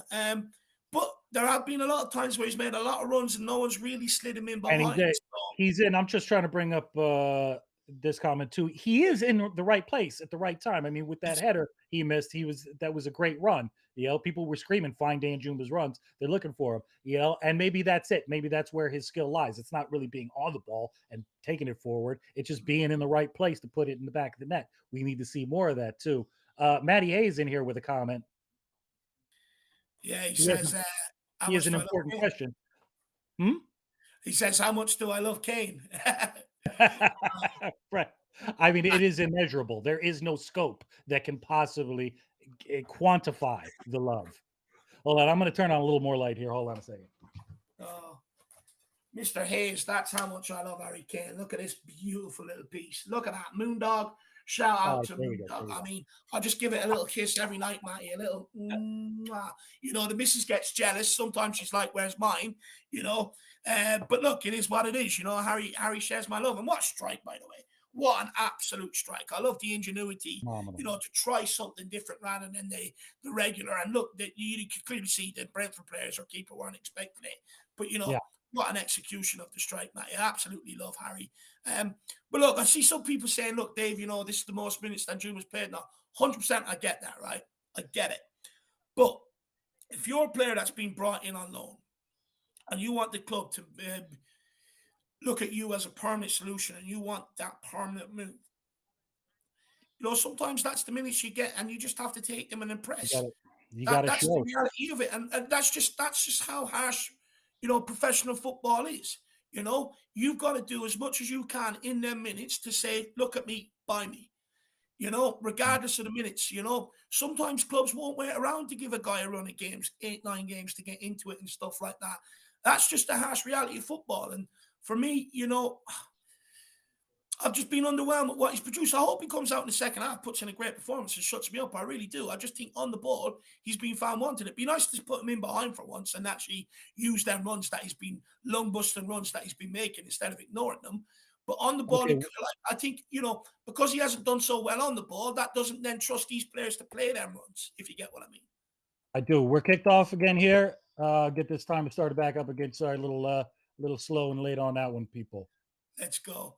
And then we have Adrian Chia with a super chat. Love that Basuma player. Front foot, pass, no passing back. Absolutely spot on, man. Absolutely spot on. And that's what it's about, you know. Getting on the ball, getting the head up. Okay, if the simple pass isn't on, left, right. You know, these are the options we've had all season long and haven't took the advantage of it. So it's great to see Adrian, my man. Brentford definitely trying to press us a little bit stronger than they had been in the first half. We seem to be wriggling out of it, though. Sanchez not knowing what to do. Into Skip. Skip, good ball into Kane. Kulu? Is that Kane? Emerson. No, you're right, Kulu. Danjuma, back to Kulu. Back to Danjuma. Kulu, back to Danjuma. Danjuma just getting a feel of the ball here. To Sanchez. To Basuma, what can he do? I love the way Basuma goes and supports his pass. You know, he doesn't stand there, you know? Right. He has an idea of what's going to happen next after he makes the pass. Yeah, he can see it. He visualizes it. Oh, man, that was a good idea. Just not enough weight on it. Get back in there and win that ball back, man. Skip well mopped up. Sanchez. Lenglet. He has to go to Davies. Back to Fraser. Back to Fraser. Good distro, please, here, Fraser. Clips it into Harry Kane. Not near it. Yeah. Free kick. I'll take that. Free kick. I missed that one. How did that happen? I don't know. A push or something on Harry Kane? Maybe dragged him back. Yeah. Camera was too slow. Cameraman needs to catch up. Even he's fallen asleep at the game. Davies back to Fraser. What's that coming over the hill? It's Fraser Forrester.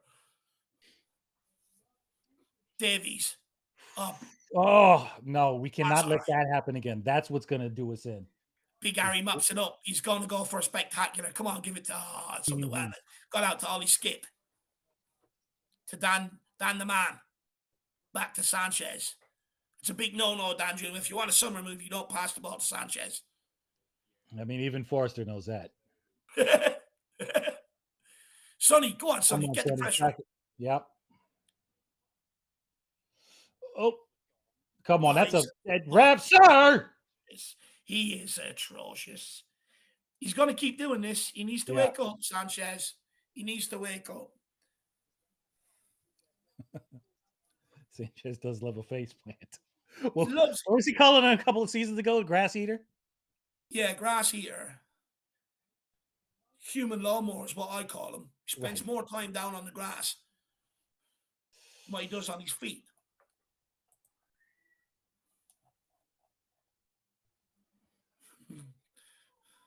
Yeah, Basuma really is trying to show his worth right here too. I mean, that was a weird balloon ball, but it made sense, man. Knock it off the player in front of you for a throw. It's good decision making, man. It is. It's great decision making. Yeah, Matty says that's a beautiful piece. That it is, Matty. It's Mhm. absolutely wonderful. I give it a little kiss, stroke his hair, say goodnight every evening. And I love it.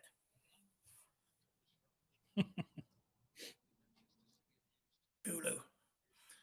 You know what? You might even see me with Valentine's Day in a restaurant. It'll be Harry Kane in the chair. That Harry Kane thing, Mrs. me sat at home. Uh,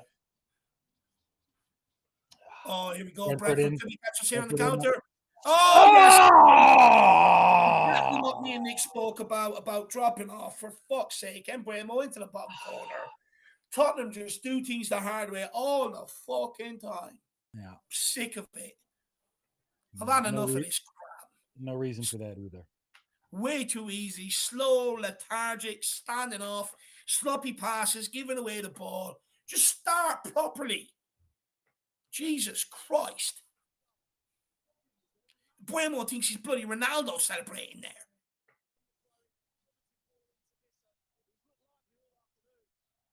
Ben Davies, yeah, why not stand off him? Let him come inside. Yeah. Don't make the tackle. Show him where the danger is, you absolute turnip. Jesus Christ. Be aware of the danger. Get out and close him down. Sick of this throwing out the leg shit. Go and engage the ball. Absolute turnip. What a bloody watermelon.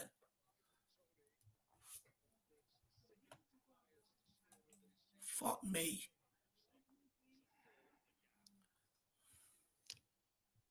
Like a knife through butter. Davies doing his Dyer impersonation for sure. Yeah. Just lay off. Just, don't be aggressive. Just let them have all the freaking room they want. Honestly, it's like they're on Easy Street all the time. It's a joke. Send them to bloody Sesame Street if that's the case. Fed up. It's so weak across the back line. It's so, shit. It's so weak. Go and engage the ball. Get stuck in. Do what elite level sportsmen are supposed to do.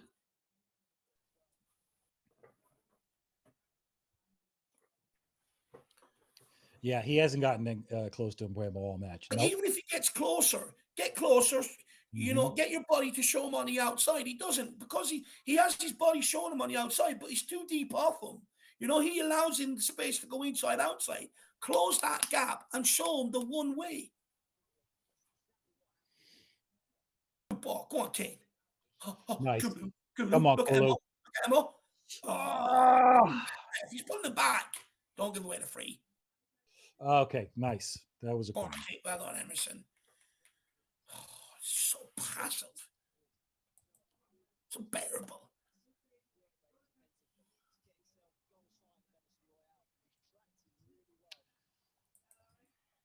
You just knew it was coming. Short corner. Oh, Short corner in. Come on. Somebody's taking a long shot, that's for sure. Yeah. You spoke about not conceding at half time and staying switched on. Oh, there it is. Oh, Kane. come on, Harry. Throwing around them size 12s. It should be against the law. Back of his hair's not sitting right. He needs to go back and recall it. He's not going to have a good half. Needs a little gel up in there. Yeah, he's not going to have a good half. I'm going to have to text his PA right now. Run out with a comb.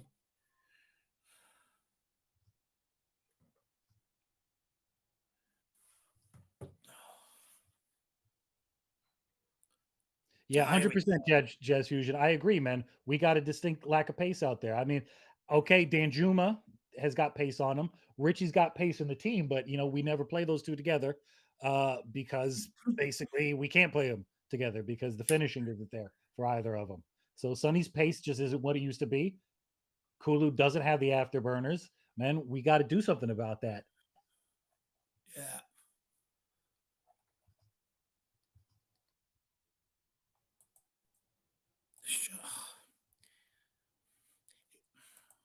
Just annoys me, this whole standing off shit, Nick. I can't take it. You know, it's not the way to defend, man. It just isn't. You know, it's not what a Defending has to be winning done team with does. aggression. Smart and aggression. Here we go. Oh.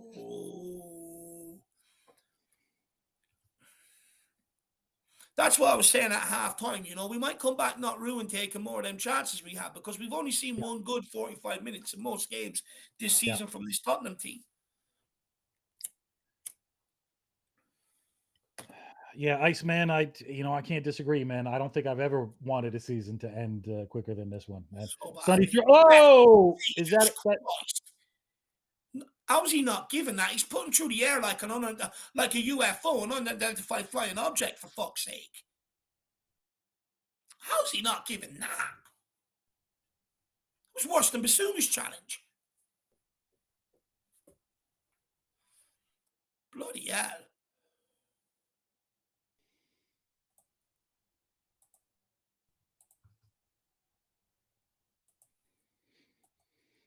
You know, Shemtan, I agree, man. I agree. I think adjustments needed to be made at the half, man, to deal with what's going on in the wings, man. To deal with the amount of space we're giving him. You know, I kind of feel like Mason does have the ability to switch like that, to be flexible and to deal with the situations when they come up. I just don't know if he has the players available. You know, especially in our back line right now, which we're in desperate trouble with. Oh my God, it's bouncing around like a ping pong ball. You cannot let the ball bounce in your area like that. The biggest rule of defending is don't let the ball bounce in your own box. Oh no. Oh, Bremo caught that one cleanly on the edge of the area. Thank God Fraser is well positioned.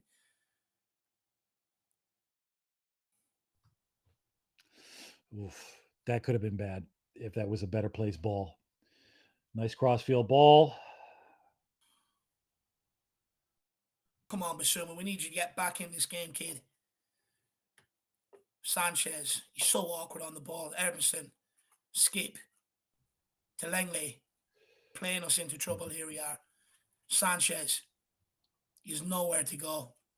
Good ball around the corner to Danjuma. Come on, Kulu. Oh, Kulu skins it. Keep hold of it. One more. There you go.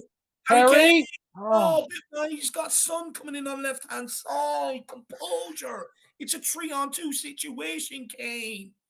Come on. It's 3-on-2, man. It's so poor. It's the wrong option. Look at that, Nick. It's 3-on-2. Yeah. Sonny's right there, too. Oh. Sonny's right there. I mean, granted, the ball's all over the place. And I will tell you, this is where Kulu is effective, because he does have the strength and the height to just push past defenders and just create something opening up going forward. Yeah. Oh, what's Kane done? You got to do better there, man. We expect more there. Rush of blood to the head. Yeah. It's a 3-2 situation. Sonny was all alone. All alone. Freer than a bird. It's ridiculous.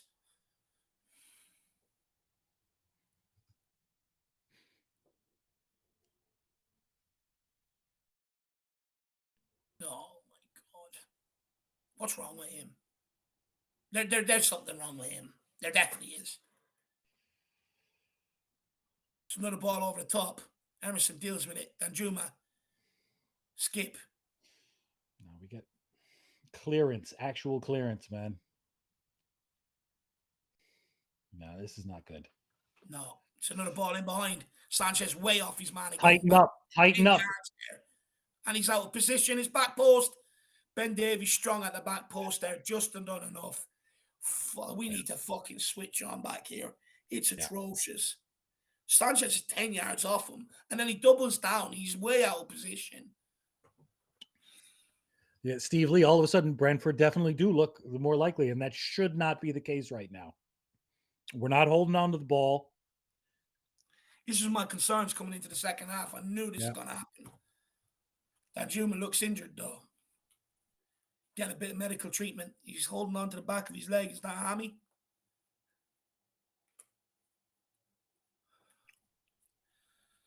Oh, come on, Tottenham. Wake up the fuck. Listen, I Please. could deal with a switch right now, man. I could deal with a Richarlison on the pitch right now. You know? I know people don't really love him off the right. We need a bit of inspiration. Yeah, but you know what? You move Kulu back over to the right and play him through the center. You know, with Kane still drop back. I mean, that's what that's what we've been screaming for. Yeah. Mason does look like he's contemplating changes. Something going on. It better not be Lucas. Ben Davies needs to get tired to Mbeumo as well. Yeah. Like, look at that. He's just way too far off him. Stop showing me the goal. Stop winding me up. Fucking hell. They know you're right. Look at him. He thinks he's Ronaldo. He thinks he scored the winner in the World Cup and Mbeumo does. He's a joke. So he should get a yellow card for that.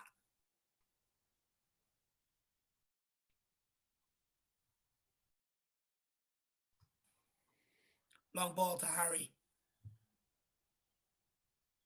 Well done, Skip. Oh, very well done. Danjuma.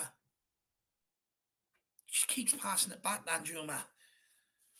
Sanchez, do it today. They decided to put the press on Brentford, and it's we kind of just don't know what to do with it. Well, thank you for that. We've got no idea. We've got no idea. First half they set off, for second half they're just pressing us. Which, arguably, I mean, that's what every team that's dominated us this whole season is either controlled the midfield or just put on a press that we just didn't know what to do with. We all know if you run at Sanchez, you're going to get by him. Oh, no. Lucas Moura is coming on.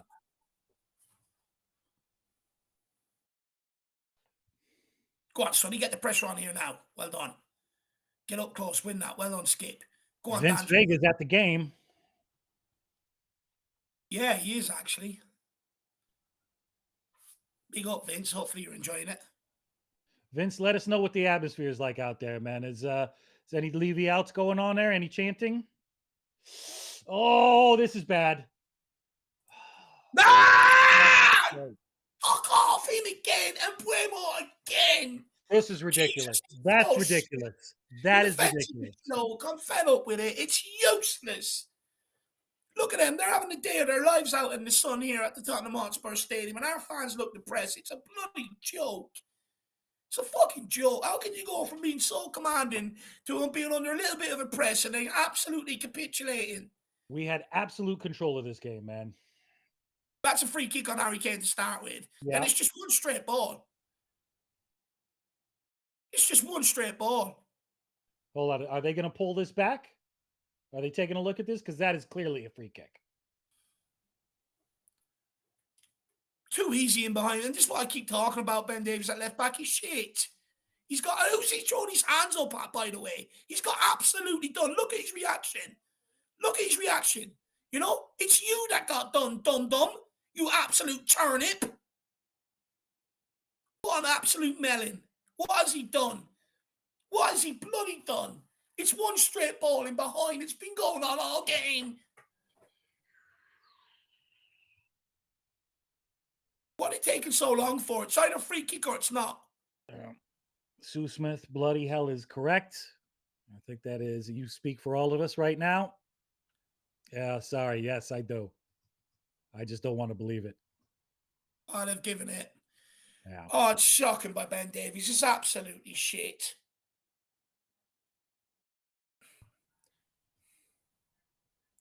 Just fed up of it. Just end the bid, end the season, boot them off, cheer them, tell them how shit they are. Man, you know what, though? Get back into this freaking game. There's plenty of time. We are the better. I mean, oh, my God. I struggle to say the words out of my mouth, but we should be the better team on this pitch right now. But we weren't. But as soon as they started pressing us, we capitulate. Like, this is the thing. We've most of the season, we've only had a good 45 minutes or half-decent 45 minutes. Yeah. We haven't been able to back it up. And that's what I was saying about a half-time. It's concerning a little the way we dropped off in that first half. It's like you've got to take these chances when they come, when you're on top. You're not going to be on top for a full 90 minutes. So you've got to take the chances when you're on top. But when you're not on top, you also got to learn to defend. I mean, it's just shit. The 2 goals we conceded are crap. Ben Davies twice on Embuemo. And then he's throwing his hands up looking at everyone else. What do you want them to do? Do you want everyone to come across for you? Is that what you want? Learn to defend. You've had 8 years at this club. 8.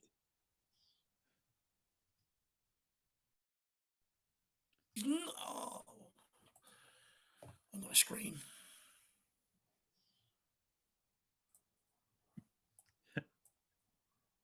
Yeah, Scooter. Obviously, something was said in Brentford's dressing room that actually worked.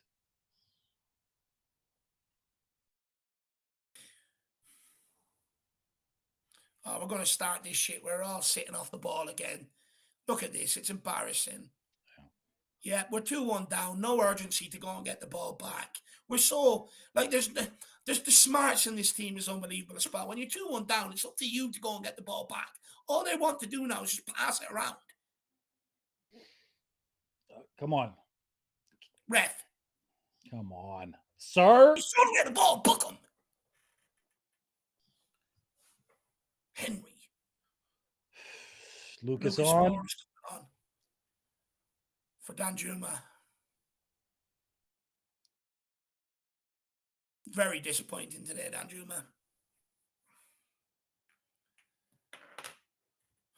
He better do so. He owes us big time, Lucas Moura. For God's sake, European man. football. He better sign off by giving us European football. He got sent off against Everton and he came back and got a point. Cost us 2 points. Against Liverpool, we came back to 3-3. He gave away that stupid ball and cost us a point. He owes us European football before he signs off. Look at us. We're just going through the motions. What is wrong with him? What is fucking wrong with him? Take him off.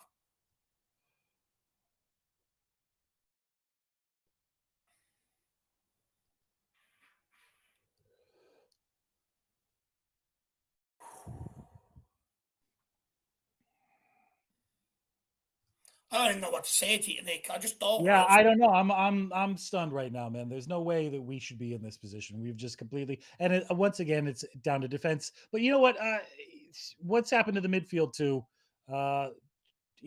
Ray Hill 397 right here. I don't. Basuma and Skip. They were in complete control of that midfield in the first half. Brentford should not be getting the joy that they've got right now. They shouldn't be carving us up like this. Just take him fucking off. He's absolutely atrocious.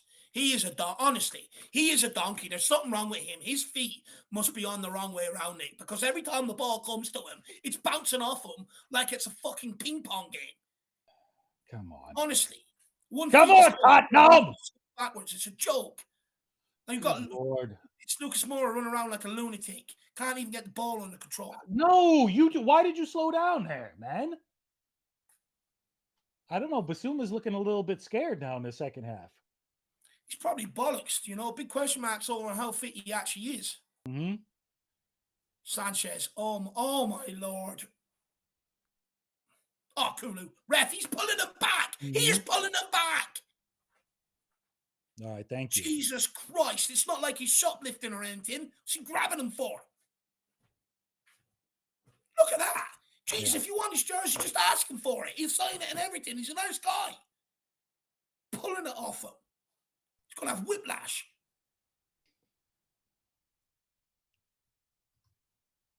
Book him so he doesn't do it again. Yeah. Well, he did. He got the yellow, right? Better off. Yeah, he did. He did. On that field with rage, I can't see properly. See stars and red circles and everything. Time wasting now as well. Here comes the Hollywood actors. All looking for a role in the next fucking Toy Story. It's a joke. Real Stevie B, man. Lucas hat trick incoming, man. You know what? I wouldn't expect it. Don't put any money on it. I would put some money on some runs into blind alleys. Not passing quick enough. But hey, maybe not. Maybe we're going to see something special right here. Be waiting for that all season. Yeah, true that. Basuma always going to kind of just run out. So what are our options then, though? I mean, F all. Fuck it, get Craig on. Yeah. Langley Basuma. Let's go. Oh, true. Right. 24Z. Basuma is already on a yellow, too. Forgot about that. Yeah. Sanchez. Oh, my Lord Jesus Christ. He's going to give me a heart attack. Dave, it's going to be on my stone, Nick. Cause of death, Sanchez playing football.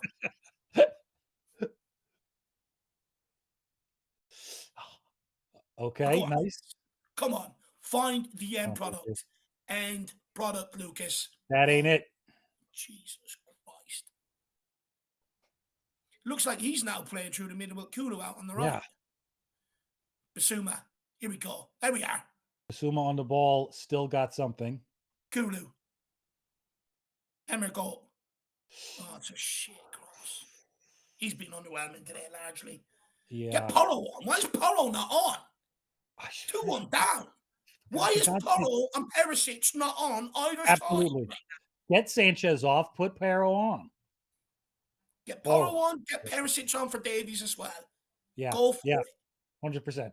At least they crossed the ball. We're down in this match, Lucas man. Does nothing again. Emerson. Shit ball.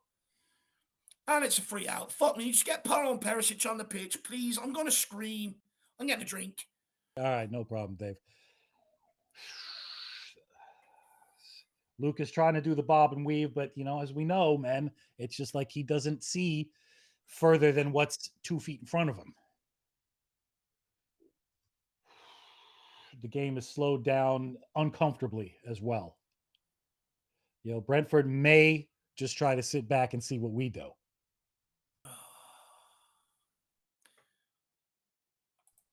I just can't believe we put ourselves in this position. And we've only got ourselves to blame. Nick. We started dropping off. We started thinking it was a walk in the park. Before you know it, we're fucking behind. How many times has this happened this season? It's the story. It's the story of the season, without a doubt. It's spineless. It's weak. It's everything. All them words that you can think of. It's every single one of them. Look at the referee. He's combed his hair at halftime. It wasn't like that at the start of the game. He wants hair time. He figures he can give the people something to watch because it's not in this match.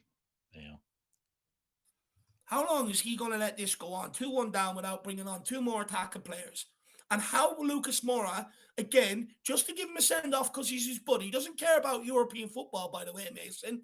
He wants to give Lucas a send-off. You bring on Porro, you bring on Perisic, players who have done it this 100%, season. Why the fuck does he pick Lucas Moura? To send him off. This is the problem.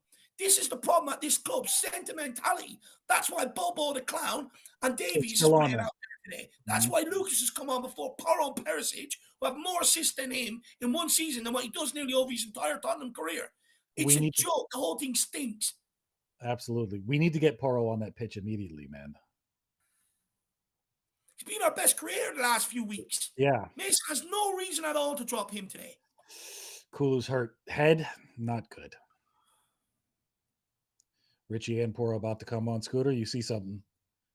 Possibly we don't. Well, why not Perisic as well? Get one for Ben Davies. What's Ben Davies done? Yeah, absolutely, man. We have the subs. Use the subs, for frick's sake. Jerome with the super chat. Effing done. Yes, as most of us are with these scrubs. End of the season already. Cannot bear this torture over and over again. Thank God Porro's getting on. Thank God. It's a joke, Jerome. It's an absolute joke. The whole thing stinks of sentimentality today. Players that have probably gone in summer. Let's roll them all fucking out here. Jesus Christ, it's a joke. Why not call Winks back and roll him out as well? It's a joke. The fact that Porro was dropped today for no reason whatsoever. Ben Davies, shit. Why is Perisic not down the left trying to chase this game, get back into it and win it and go for European football? It's a joke. It's an absolute joke. It stinks of sentimentality here today. Oh, no, that's a foul. And what it shows me is that they've written off when they qualify for Europa Conference League or not, Jerome. They've written it off. Sebas Wolf in with the super chat. How is this our last game of the season? Good question, my man. At home, definitely embarrassing. It is embarrassing. It's absolutely embarrassing. To put that in, that level in for the second half for the fans is a joke. You know, it's an absolute joke. They know the majority of fans want some sort of European football. They know that. And to put this in here today, and they've got no one else but to blame themselves. No one else but to blame themselves. And I'm just fed up with it. Honestly, I can't wait for the season to end. I never thought I'd say this. I can't wait for the season to end so I can go watch Ireland. You know? And that's been torture for the last decade. Absolute torturous.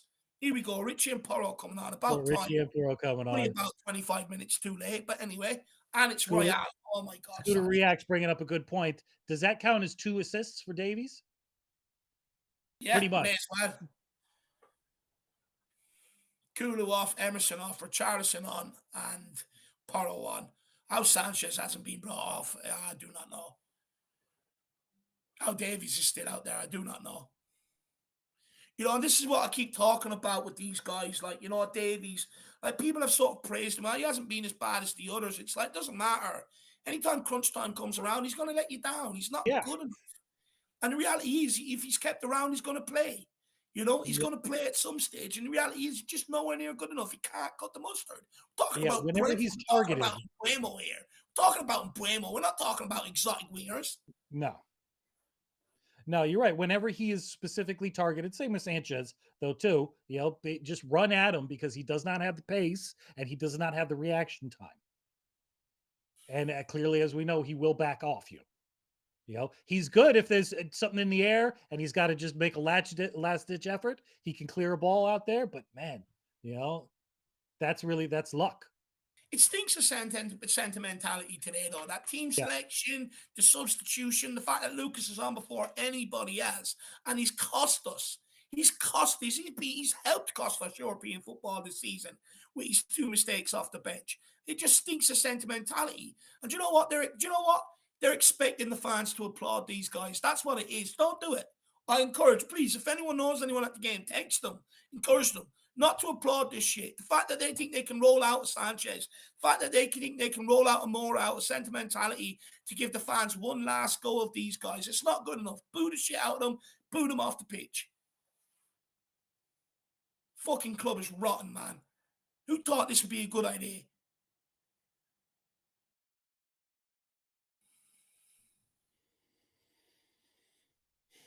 Yeah, Big Red Machine. I mean, if we don't pull some kind of something miraculous right now, I think it is 9th. You know, and crosses like that ain't gonna do it. Come on, Porro.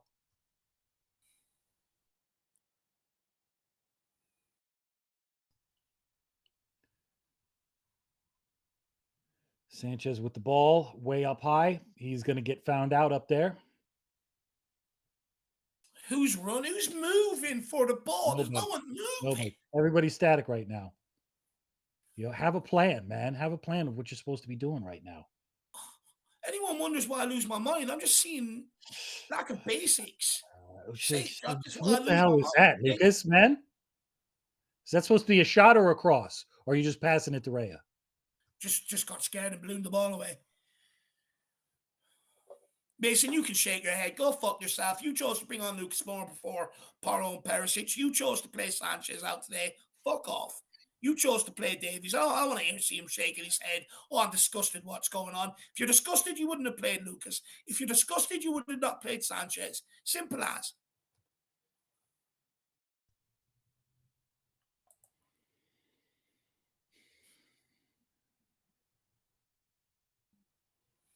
Who's that coming on for Brentford, man? I forget his name.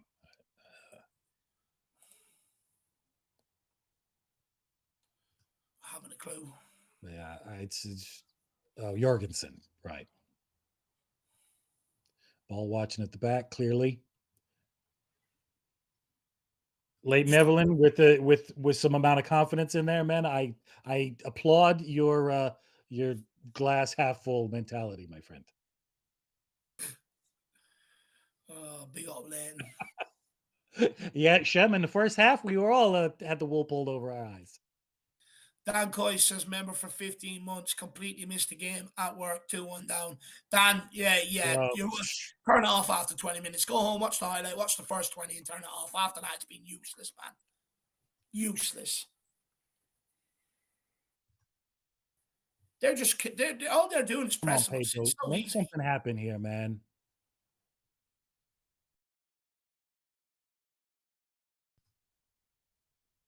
All Brentford have done is up their work ethic. That's Yeah. literally all Yeah, they've done. true. It's just, go for it. Go for it. Stop being passive. They're sitting there at halftime. We're on the verge of European football, but we There you need to. go. And then they come out and stop their work ethic. We just capitulate. We've created nothing this second half. Absolutely nothing.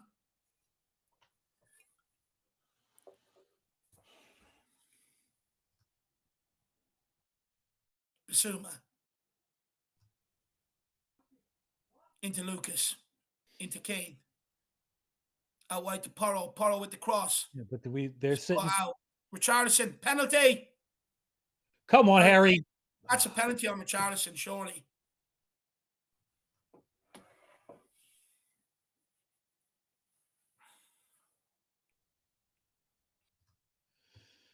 Yeah, Brentford really have stepped it up, Ray Hill, man. They have, and they have a good manager. So, they can do that in a half where, he can analyze what's going on and he can try to neutralize it. And he can do something about it. I think we've seen similar aspects from Mason here and there, but just not consistently. When when things are looking good, I think he gets a little too complacent. We're 1-0 up. I think it's been a bit with Mason. I think it's been a bit of a myth, to be honest with you, though, Nick. Like, I don't think he's done anything spectacular. You know what? We lost against Liverpool. Drew with United after going 2-0 down. Win at Palace, which we won 4-0 under Conte away anyway. Apart from that, what's he done? Yeah. He hasn't done anything to steady the shit. Nothing. Yeah, and King Hollywood, they are definitely parking the bus. Holy Jesus Christ. Now we're which is all they need to do because we're going to do shit like that. Typical Ben Davies, under pressure, trying to win a game, and Ben Davies puts it out into the fucking stands. Unbelievable. It's actually intolerable. I cannot take this any longer. I can't. I beg you, please get rid of these absolute lightweight, bloody muppets who crumble under fucking pressure. There's no one near Ben Davies. No one near him, and he puts it in the stand. Please, just get rid of them. Just do it. They're just killing this club, man.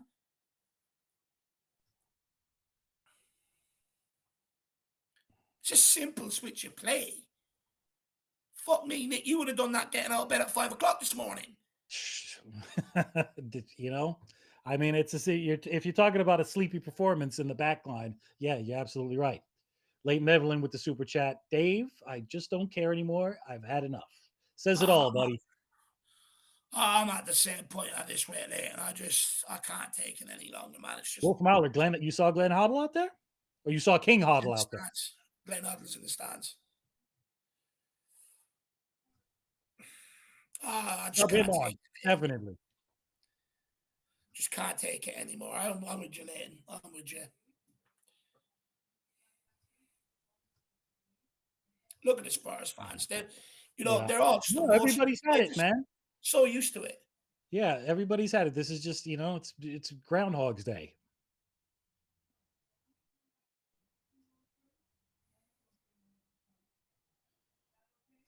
And let's put up the One Hotspur membership a little bit more too. Look at all that space he has to go into. Oh, fuck me. Oh, my Lord. It's hard. I must have murdered someone in my previous life. It feels like a death paying for something, man. We're all paying for something.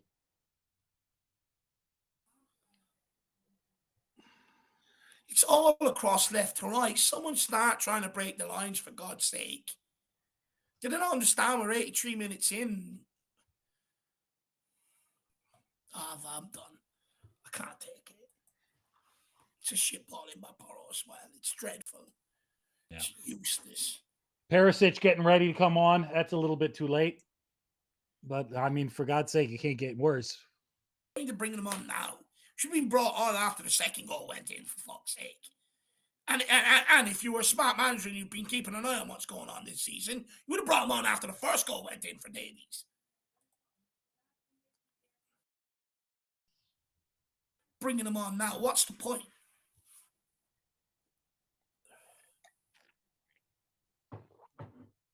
shit by Ollie Skip giving away the ball in a moment of need. Sanchez ballooning away. It's fucking disgraceful. Oh, now Ben Davies. See that now, Nick? Perisic warming up on the sideline. Now Ben Davies. Now he's playing. Now he's playing.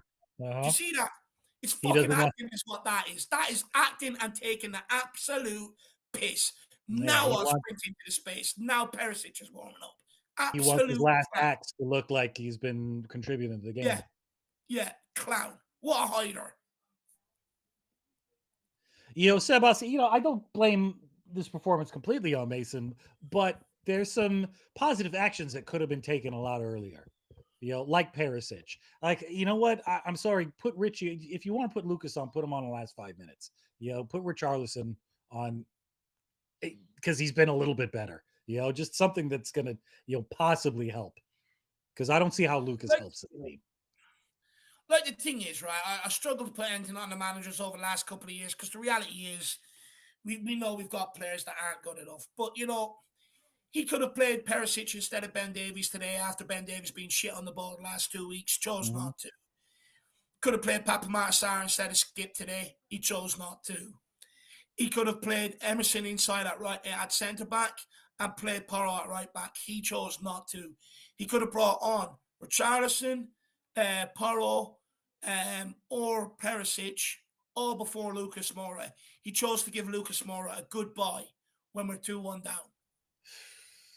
This is the problem. Too many clicks that have been there a long time, too friendly, patting each other on the back, doing each other solids. You've got Ben Davies, who's had space all game to run into, finally decides to do it when Perisic is standing on the sideline ready to come on. It's like Mason, he's got to be smarter than this. He's been around the last 4 years. He's seen it unfold. He's got to be smarter than trusting these guys in a moment of need. He has to. He's been around for the 4 years. He's seen it happen. But no, we want to scratch each other's backs. Substitutions today have been made out of sentimentality. Yeah, the fact that 100%. Sanchez has stayed on, the fact that Davies has stayed on, the fact that fucking Lucas Moura is the first one off the bench. It's all about sentimentality, thinking the fans want to stand there and clap these guys off for their last ever home game in a Tottenham jersey. No one wants to clap them. Sanchez got bloody booed. It's unbelievable.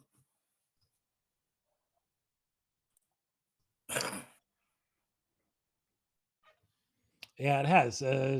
Pierre, it has. I mean, we were thinking maybe something might happen in the last 20 minutes, but no. Scooter putting in that Kane and Son have been, largely out of the game for pretty much this half. But we can't get a foot on the ball. Yeah. I can't get the ball. We've spent 45 minutes passing it from left to right across the back line. We haven't got the ball to them. We can't ask them to drop back to centre back and take the ball. You may as well just play them there if that's the case. Right. Hell, I'm not opposed to that right now. You know the difference with Kane and Son and no. Oh no. Oh my God. There it is. Oh my God. There it is. Fuck off. There it is. Well done, Skip. Oh God. Well done. Well done. No, this is ridiculous, man. This is ridiculous. Absolute capitulation. It's shocking. It's absolutely shocking. Well done, Skip. This is the problem with him on the ball. This is why I highlight it, because he gets himself in trouble. Wow. Spurs fans leaving already. Look at them. The stands leaving their droves. Fair play. Yeah, I don't blame him. I don't blame him right now. I don't either. Yeah. These players just head down the tunnel. Just head straight down the tunnel. Because, people are going to boo and jeer and there's going to be a big thing made about it. Just do the decent thing. Don't put the fans in that position and just fuck off down the fucking tunnel. Oh my God, it's from a throw-in, Nick. It's from a throw-in. There's no one why didn't you just get rid of the ball right there, man? You got a man right in front of you across the field. Oh my God, this is what I'm talking about. Get rid of it right there, man. Control a ball. It's fucking the basics of football. How can we have so many players who can't control the pass of ball?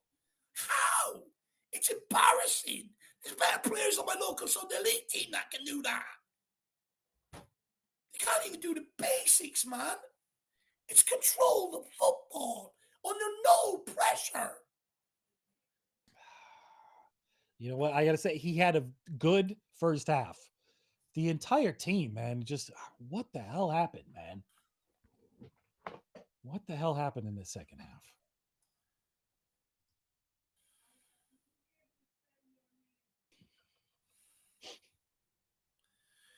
It's just I think disgraceful. so. I don't want any added time either. Just blow it up. No, Just blow just it up. Let's all on our way. put us out of our Please. misery for God's sake here. Way to go. Great effort today, guys. Fucking great effort. You absolute bottle job, weak spineless clowns.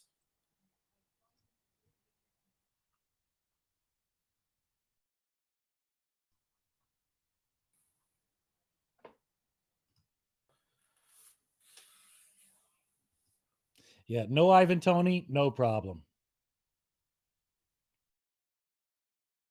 Yeah, absolutely, man. I am convinced that there's something to this King Huddle. You know, it's like, you know what? We don't really want the conference league. It's more of a distraction than anything. We want to give the next manager the best possible, way to pull a team together. It's Eighth and ninth. bollocks. Look. This is the problem. You've got players here for too long that think they're too good for any sort of European football. Think West Ham players and fans are complaining that they're in the European final? No, Hell no. definitely not. Hell no. Definitely not. This is the problem. We've seen these guys being rolled out in early rounds of the cup. Seen some of these guys rolled out across them Europa League and Europa Conference League, and they think they're too good for it. Prime example: Ben Davies complaining he's in the B squad going out to play against Vitesse. He thinks he's too good for it. No wonder why we're not. No wonder why we don't want it, because they think they're too fucking good for this. And you know what? If that is the case, they're so fucking out of touch with this fan base. So out of touch with it. 9 minutes on. What? Turning your nose up at European football. Bloody joke. How dare they? Anyway, it's their fault we're in this position. If they would have fucking knuckled down when we were in fourth place, we wouldn't be here.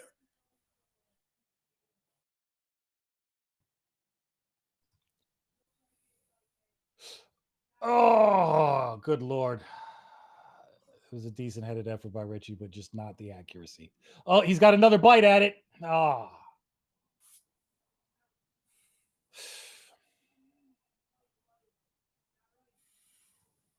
Tequila 316 with the congrats leads, right? Leads, you're staying up. Next week, you're staying up.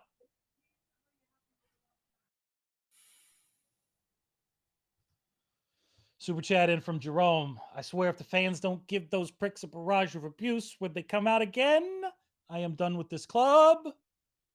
They deserve it. We had this discussion in the pre-match build-up, and I know some people may not agree with it and think it's harsh, but for me, the way I see it, fans clap these guys, fans buy jersey with these guys' names on the back. They're well able to praise them when we do well or semi-well and stuff like that. They get followed left, right, and centre across Europe, up and down the length and breadth of England as well. And for me, what we've seen this season is nowhere near good enough. And reality, it's been like this for 4 years. They don't want to engage with the fans. They don't want any dialogue with the fans. Neither does the owners. So paying fans, what are they supposed to do? Their only way of actually doing it is inside the stadium and making it heard, whether it's nice or not, until clubs open up other ways of dialogues for fans to be able to express what they feel, to be able to express that it's not good enough, considering the money they pay on merchandise, the money they pay to follow this team, whether it's TV, getting all the expensive sports channels in, whether it's buying a season ticket, traveling to games, etc., etc. There's no lines of communication to say, hang on a minute, what we're being charged with some of the most expensive around Europe for anything to do with Tottenham Hotspur. How do we tell them it's not good enough? They don't want to open the dialogue, so they deserve them boos. They deserve them jeers. Every single one of them. It's the only way they're going to learn. And if they don't pick themselves up from it, then they're not at the right mentality to take us forward, and they're not in touch with the fan base on what we want to see at Tottenham Hotspur. So whatever way you look at it, if they don't like it, they're not fucking good enough to be here. They absolutely deserve it. They deserve it. Spot on, Drew. Speaking on another topic that at least may lift a little bit, if anybody's out there and did see the protest, just drop in what that was like. Was there any motivation in there? Was there any kind of a crowd? I'm interested to know. Yeah, let us know.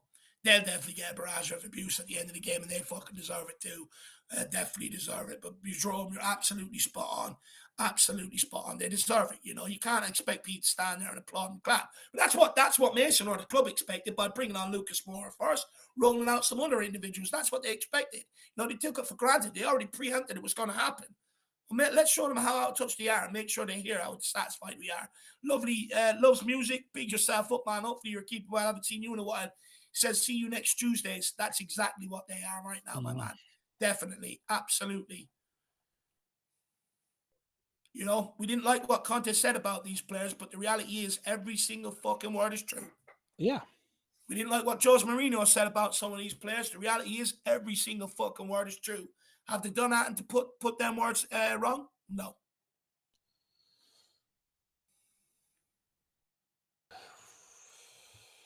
Poro trying again for a little last-minute brilliance. 9 minutes. Like, you want to be put out your misery. And some sick Arsenal fan out there, they're going, no, add on 9.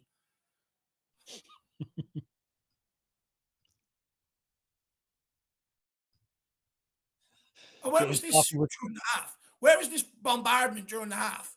Yeah.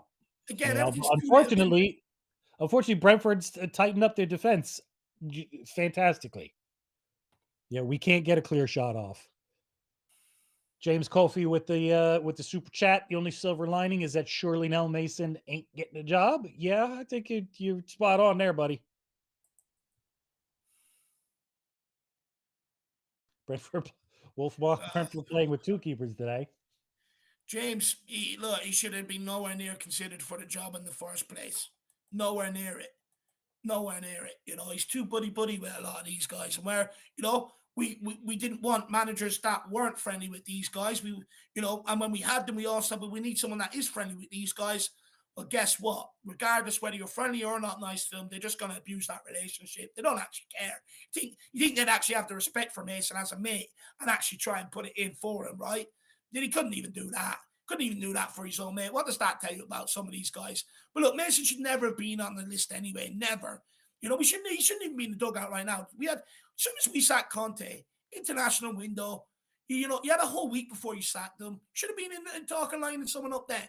Yeah, but you know what? I mean, the whole administration was out at sea, man. And I still don't count with the way that Conte left as a sacking at all. Conte left, and he had reason to leave. I guess I don't think he should have. I think it was spineless. I think he should have seen out his contract, and I don't think that Levy wanted to fire him at all. I think it was the worst case scenario. It's made it. Watson's done, Nick. They could have turned around. They could have said, you know what? With the way everything's been for the last 4 years in their performances, he's right, and we're going to back him. They had no problem letting Harry Kane come out and tell about some of the truths lately, with Ryan Mason coming out in the press conference saying he's absolutely spot on. I'm glad someone has spoke up, but we sacked Conte for speaking up.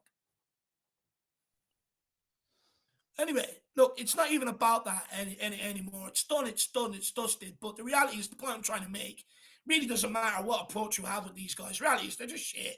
They're not good enough. And James, you're spot on. Mason should be nowhere near the job. Nowhere near it. Nowhere near it. It's a myth that he's come in and he's picked things up. He hasn't. We've had 1 win against Crystal Palace. That's it. Yeah. He hasn't picked anything up. The same shit is still happening. 1 win in 6, right? Yeah. Spot on, James. Big up. Really appreciate the support, Mr. Coffee. Yeah, 100%, man. 100%. Conte saw the writing on the wall. You know what? I don't know. I think there's a lot of other stuff going on there, man. And we've beat the Conte question to death already. I guess we can move on. It's clear that what he was saying was right. Whether he got himself fired, whether he walked out or not, he spoke the truth. He spoke the truth. It's the players that and the administration that really bring this team down and have been for the last 4 seasons. Yes, and it's us, Tequila. We're still stuck in this sinking ship, man. Yeah, we're the orchestra on the Titanic. We're the ones that no one cares about, to be honest with you. We're the ones that no one gives a shit about. Mm-hmm. Owners, club, and players. None of them care about us. None of them. They can sit here and pretend they do. They can put into words that they do. till you see massive overall improvements in the squad, till you see a squad pulling together and fighting for what the fans actually want. None of them actually care. Actions speak louder than words. Sick of the words. Sick of them. Where are you jumping to, Tequila? Where are you going to jump off to, man? What's that film? Castaway. That desert island with Wilson the ball. That's where I want to be. Sick of these.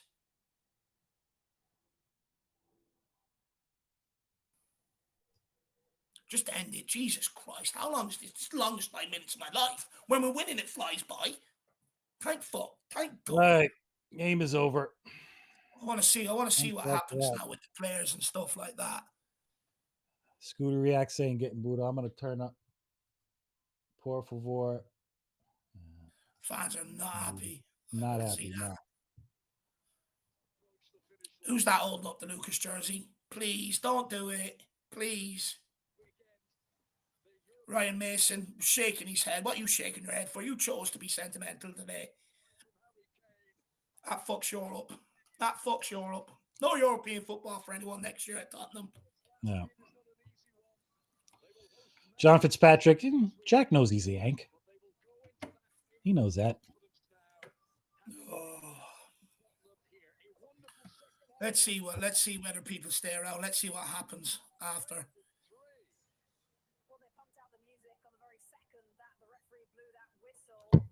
Oh, I just can't believe it. They're saying Rebecca Lowe saying that they took the second the whistle blew, the really loud music came on. You know that ploy, right? To drown out the booze and the Levy out chants. Is Harry Kane's clapping at the fans as emotional as last year's? I don't think so far. It's not looking as emotional. Hopefully, it's not his final goodbye. Yeah. Daniel Levy looks very, very uncomfortable there right now. Yeah. Very uncomfortable, and so he should. Don't tell me this is only Harry Kane going around clapping here.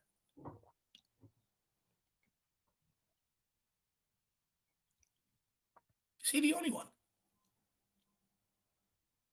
Only Skip's standing there too worried, crying about his mistake. Sanchez is hugging him. It's okay, Skippy. No, it's not. No, it's not.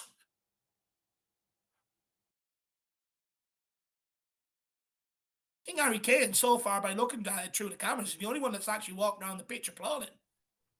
Yeah, which is not a good sign by any means. Shocking display all around. Jack Pomfret. Hey, we're not getting in the Conference League. That's done, man. Aston Villa's got a game in hand on us. I will say it is away at Anfield. That's the only saving grace. But correct me if I'm wrong. Did Brentford not go ahead of us now? No, we're level. No, I think they're right behind us, like 1 point behind, something like that. But right, they're 1 point behind us. 1 point behind us. We got to go away to Leeds, who's struggling to stay in. I don't know. We ain't win away at Leeds. We haven't won away from home, and I don't know how long. Yeah. What's going on here? Show us what's going on. A lot of empty seats there, Nick. A lot of people have headed home. A lot of people have left. Good. No, there's nothing to celebrate. Other than, I'm delighted. On Frank. Delighted. They don't deserve the praise. Thomas Frank clapping his away fans. Get off, Thomas Frank. Show us what Tottenham are doing. That's all we care about.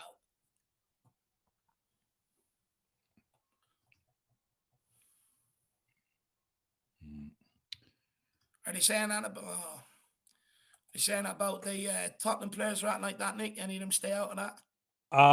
I could not hear. It didn't really look like it. You know what?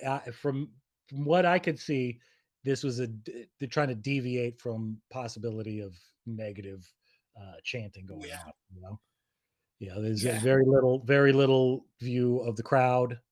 You know, Harry Kane solo walking around, and a lot of Thomas Frank. You know, no Ryan Mason shots. Yeah. To bottom Duda in with the super chat. Not going to waste any time talking about these losers. But what did you think of Shads? Is that how you pronounce his name? Or is it Shade? Yeah. What is work rate? Yeah. Me's defending and Frank's game management. I mean, game management on Frank, you got to hand it to him. it worked. Whatever he did worked very well, and he's able to get goals without Tony, and they're not as reliant on him as one might think. So big up to him. Unfortunately, I really couldn't pay attention to Ben Mee because at those times I was just paying attention to how poor we were. Look, Bolton for me, they didn't do anything special. Shad didn't do anything special. They just upped their work rate. Thomas Frank got them in at halftime. Do you want to make a late European push or not? Well, he got his answer in the second half to do. We're sitting there in control, and we fucking give it up and do our best to give it away. We did give it away. It's absolutely shocking.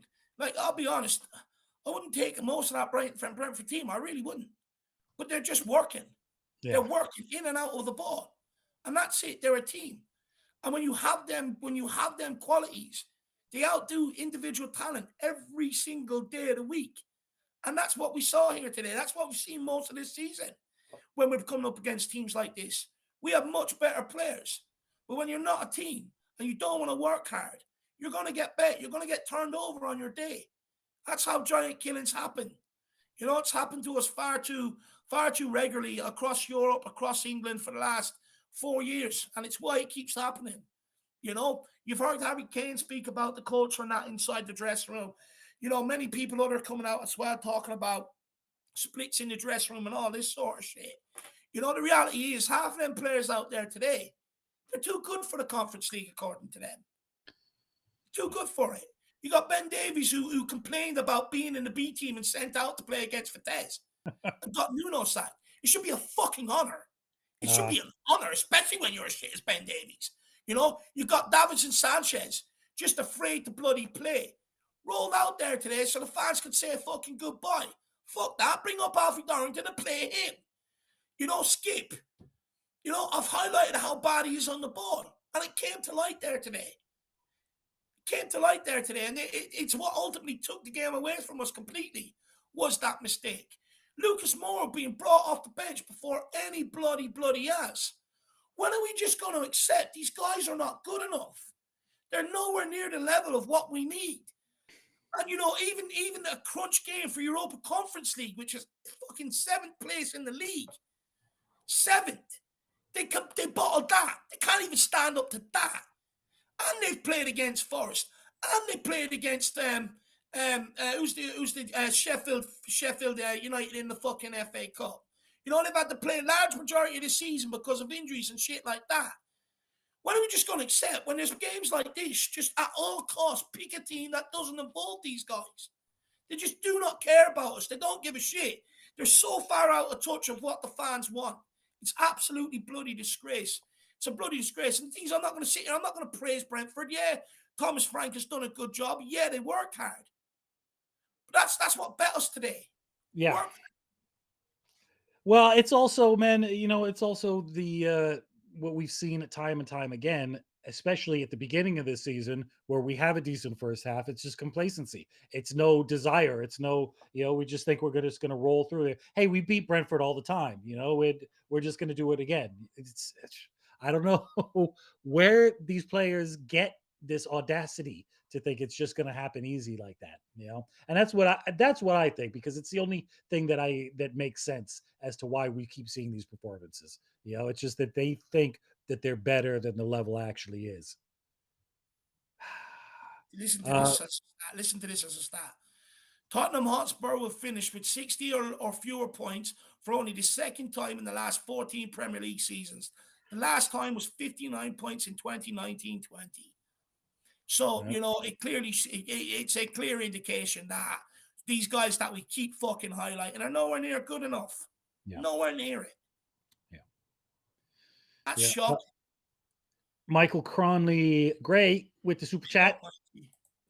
David, at least Ireland might win a game.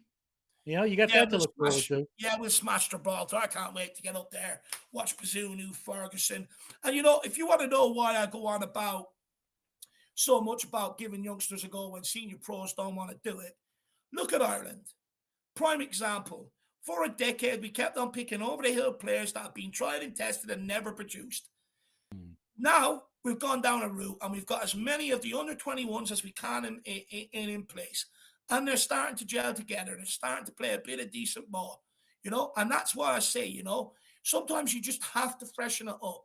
But Mikey, I can't wait to watch an Ireland game. And usually that's hard to do. Yeah. That's been very, very hard to do.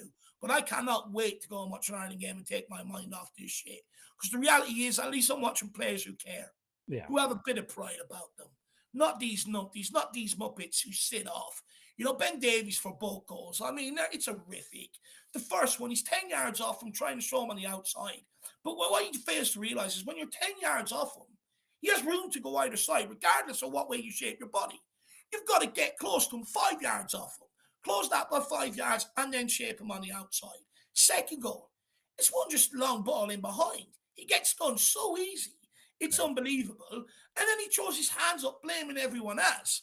So, who are you blaming? As soon as that ball's coming in, he should be he should be stepping into a challenge. He knows what's going to happen right there. He's not on a card. He's not on a card. And you got a weak backup. Nobody's going to come, cover your mistakes. You got to take the initiative and make the challenge, not just keep backing off and let him do what he wants. Yeah, it's a joke. It's an absolute joke. But Nick, let's talk a bit about Mason's decisions. I mean, he's standing there walking around moaning and shaking his head like he's been let down. Yeah, he probably has been. But I mean, he's got to take I do blame a lot of players, but our team selection today and the biggest one for me, the biggest one is bringing Mora on first. What has he done this season to warrant to come on first to change a game when he hasn't done it this season? You know what? I mean, Mason is bred as a yes man. I give him credit. I like him. I hope he does well, but he is, he's basically a club orphan. He's owned by the club. They helped him out a lot. He's going to do what they tell him to. And, if Levy says, listen, you're going to have to play him. It's his last game. We wanted, big him up for the Brazilian supporters. We want to make a big show of it. He's going to do what he's told to, and he's not going to put up a fuss about it. I mean, it's a fact. And we suffer as a result, and we've been dealing with this kind of shit, since before Pochettino. So, on and on and on. I just couldn't believe it. You roll out Lucas Moura, let him cry like a big fucking baby in front of the camera, this, that, and the other, and then we bring him off the bench first. And it's like, I know why they've done it, because they've seen the reaction to Lucas Moura's video. Everyone's seen him crying, and then all of a sudden they sort of overlook the longevity of his Spurs career. And, they're like, oh, Jesus, fuck me. If we want to fight boos and cheers, bring off Lucas Moura off the bench. They still love the idiot, And it's like, fuck me. I just cannot believe it. I cannot believe that he brought Lucas Moura off the bench to change a game.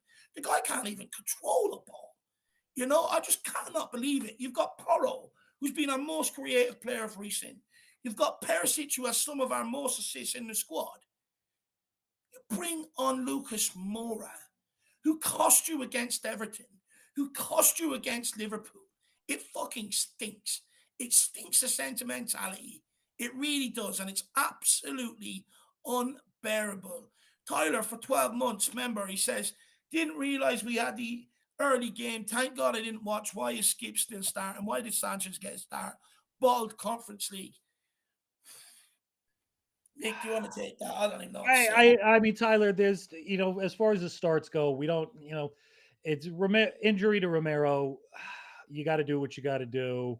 I think you'd probably get a better result if you're starting some of the youngsters off the bench. Skip, also injury to Højbjerg, where Sarr. Skip had a very decent first half, man. I got to give it to him, but just the second half was all over the place, man. It's the same old story. We've been banging on about it as playing your friends, man, playing your mates. And just bad decisions from Mason, and probably his decisions being made for him from his higher ups is what it really comes down to. And that's basically why this result ended the way it did. And thank goodness for you didn't have to sit through that, man. I got up at 5 a.m. this morning after a week of getting up at 5 a.m. So thank you, Levy, for that. I'm just going to say right out of the bat right there. You know, Just quickly, Nick. Oh no, sorry. Go on, finish your point, and then. oh no. That's right. I was gonna address Mark Ivy's comment there, but I can do that after. No, go on, take it, and then. Well, you know what? I disagree right there, man. It's just having actually just been in England 2 months ago. I think the local fan base is far more vocal and far more fed up than you might imagine. They don't get as much press unless you are on the toxic social media side, where some of us, including myself, I just don't like to dive into that pool because there's toxicity everywhere. But that's where you hear what the local fans are really saying. It's really, it's really the international and the outside the core realm. That's where you find the apathy. I think you still find people, as was on the fan show yesterday, I forgot who it was, but you got people there with season tickets that would probably give them up if it wasn't just going to be a disaster when eventually the club is sold, eventually people pass away, and things do change at some point in time, however many decades that might be. But they got to hold on to their season tickets, and I would too. I wouldn't give up my season tickets. So you got season tickets, you're there, you go to the match, but you're not happy about it. That's why you saw half of the stands empty 10 minutes before the end of the match. That's what I have to say about that. Yeah, 100%, 100%. Tyler, I wish I had explanations for you, my man. I just don't, brother. It's a joke that half of them got the starts today that they did. Look, Romero and Højbjerg were injured, but like I've said before, you've got to try and find a way without using these guys at this point. It's just disgraceful. But look, Coity, the guy who does the stadium announcements and stuff, as soon as he said, let's look back on season 22-23, loads of boos. From an image I'm seeing here, a lot of Spurs players stood in the middle, with Harry Kane being the only one walking around applauding. And also from Dan Kilpatrick, says, bit of a strange atmosphere inside the stadium now, with far more leaving than staying for the end of the season awards and lap of honour. Some boos as a highlights montage of the season, described by Daniel Levy as immensely difficult in his program notes, begins, and then so that's it. Basically, that's what's going on there at this moment in time. A lot of fans are left, and those who are staying, a lot of boos as well. So absolutely fair play. Nothing to applaud. Don't agree that they should get any applause whatsoever. To be honest with you, don't even give a shit about the end of season awards. Don't care about any of it. I really don't. What I am concerned about is the direction that Tottenham Hotspur are going in. How quickly they're going to get rid of players who can't execute the basics, which hinder us from playing any sort of fucking football whatsoever. That's what I care about. I don't care about the end of season awards. It's shit. What are you going to award them for? Biggest shithead? The most shit player? Worst player of the season? It's been absolutely disgraceful. The only one that deserves an award this season is fucking Harry Kane. At least he's tried. At least he scored some fucking goals. So, Joe, I don't care about any of it. I really don't. And I'm glad that fans are making the voices heard, Nick. The only thing I got to look forward to, or just the bright light, is that the club have made the announcement that contracts are on hold until we get the new manager.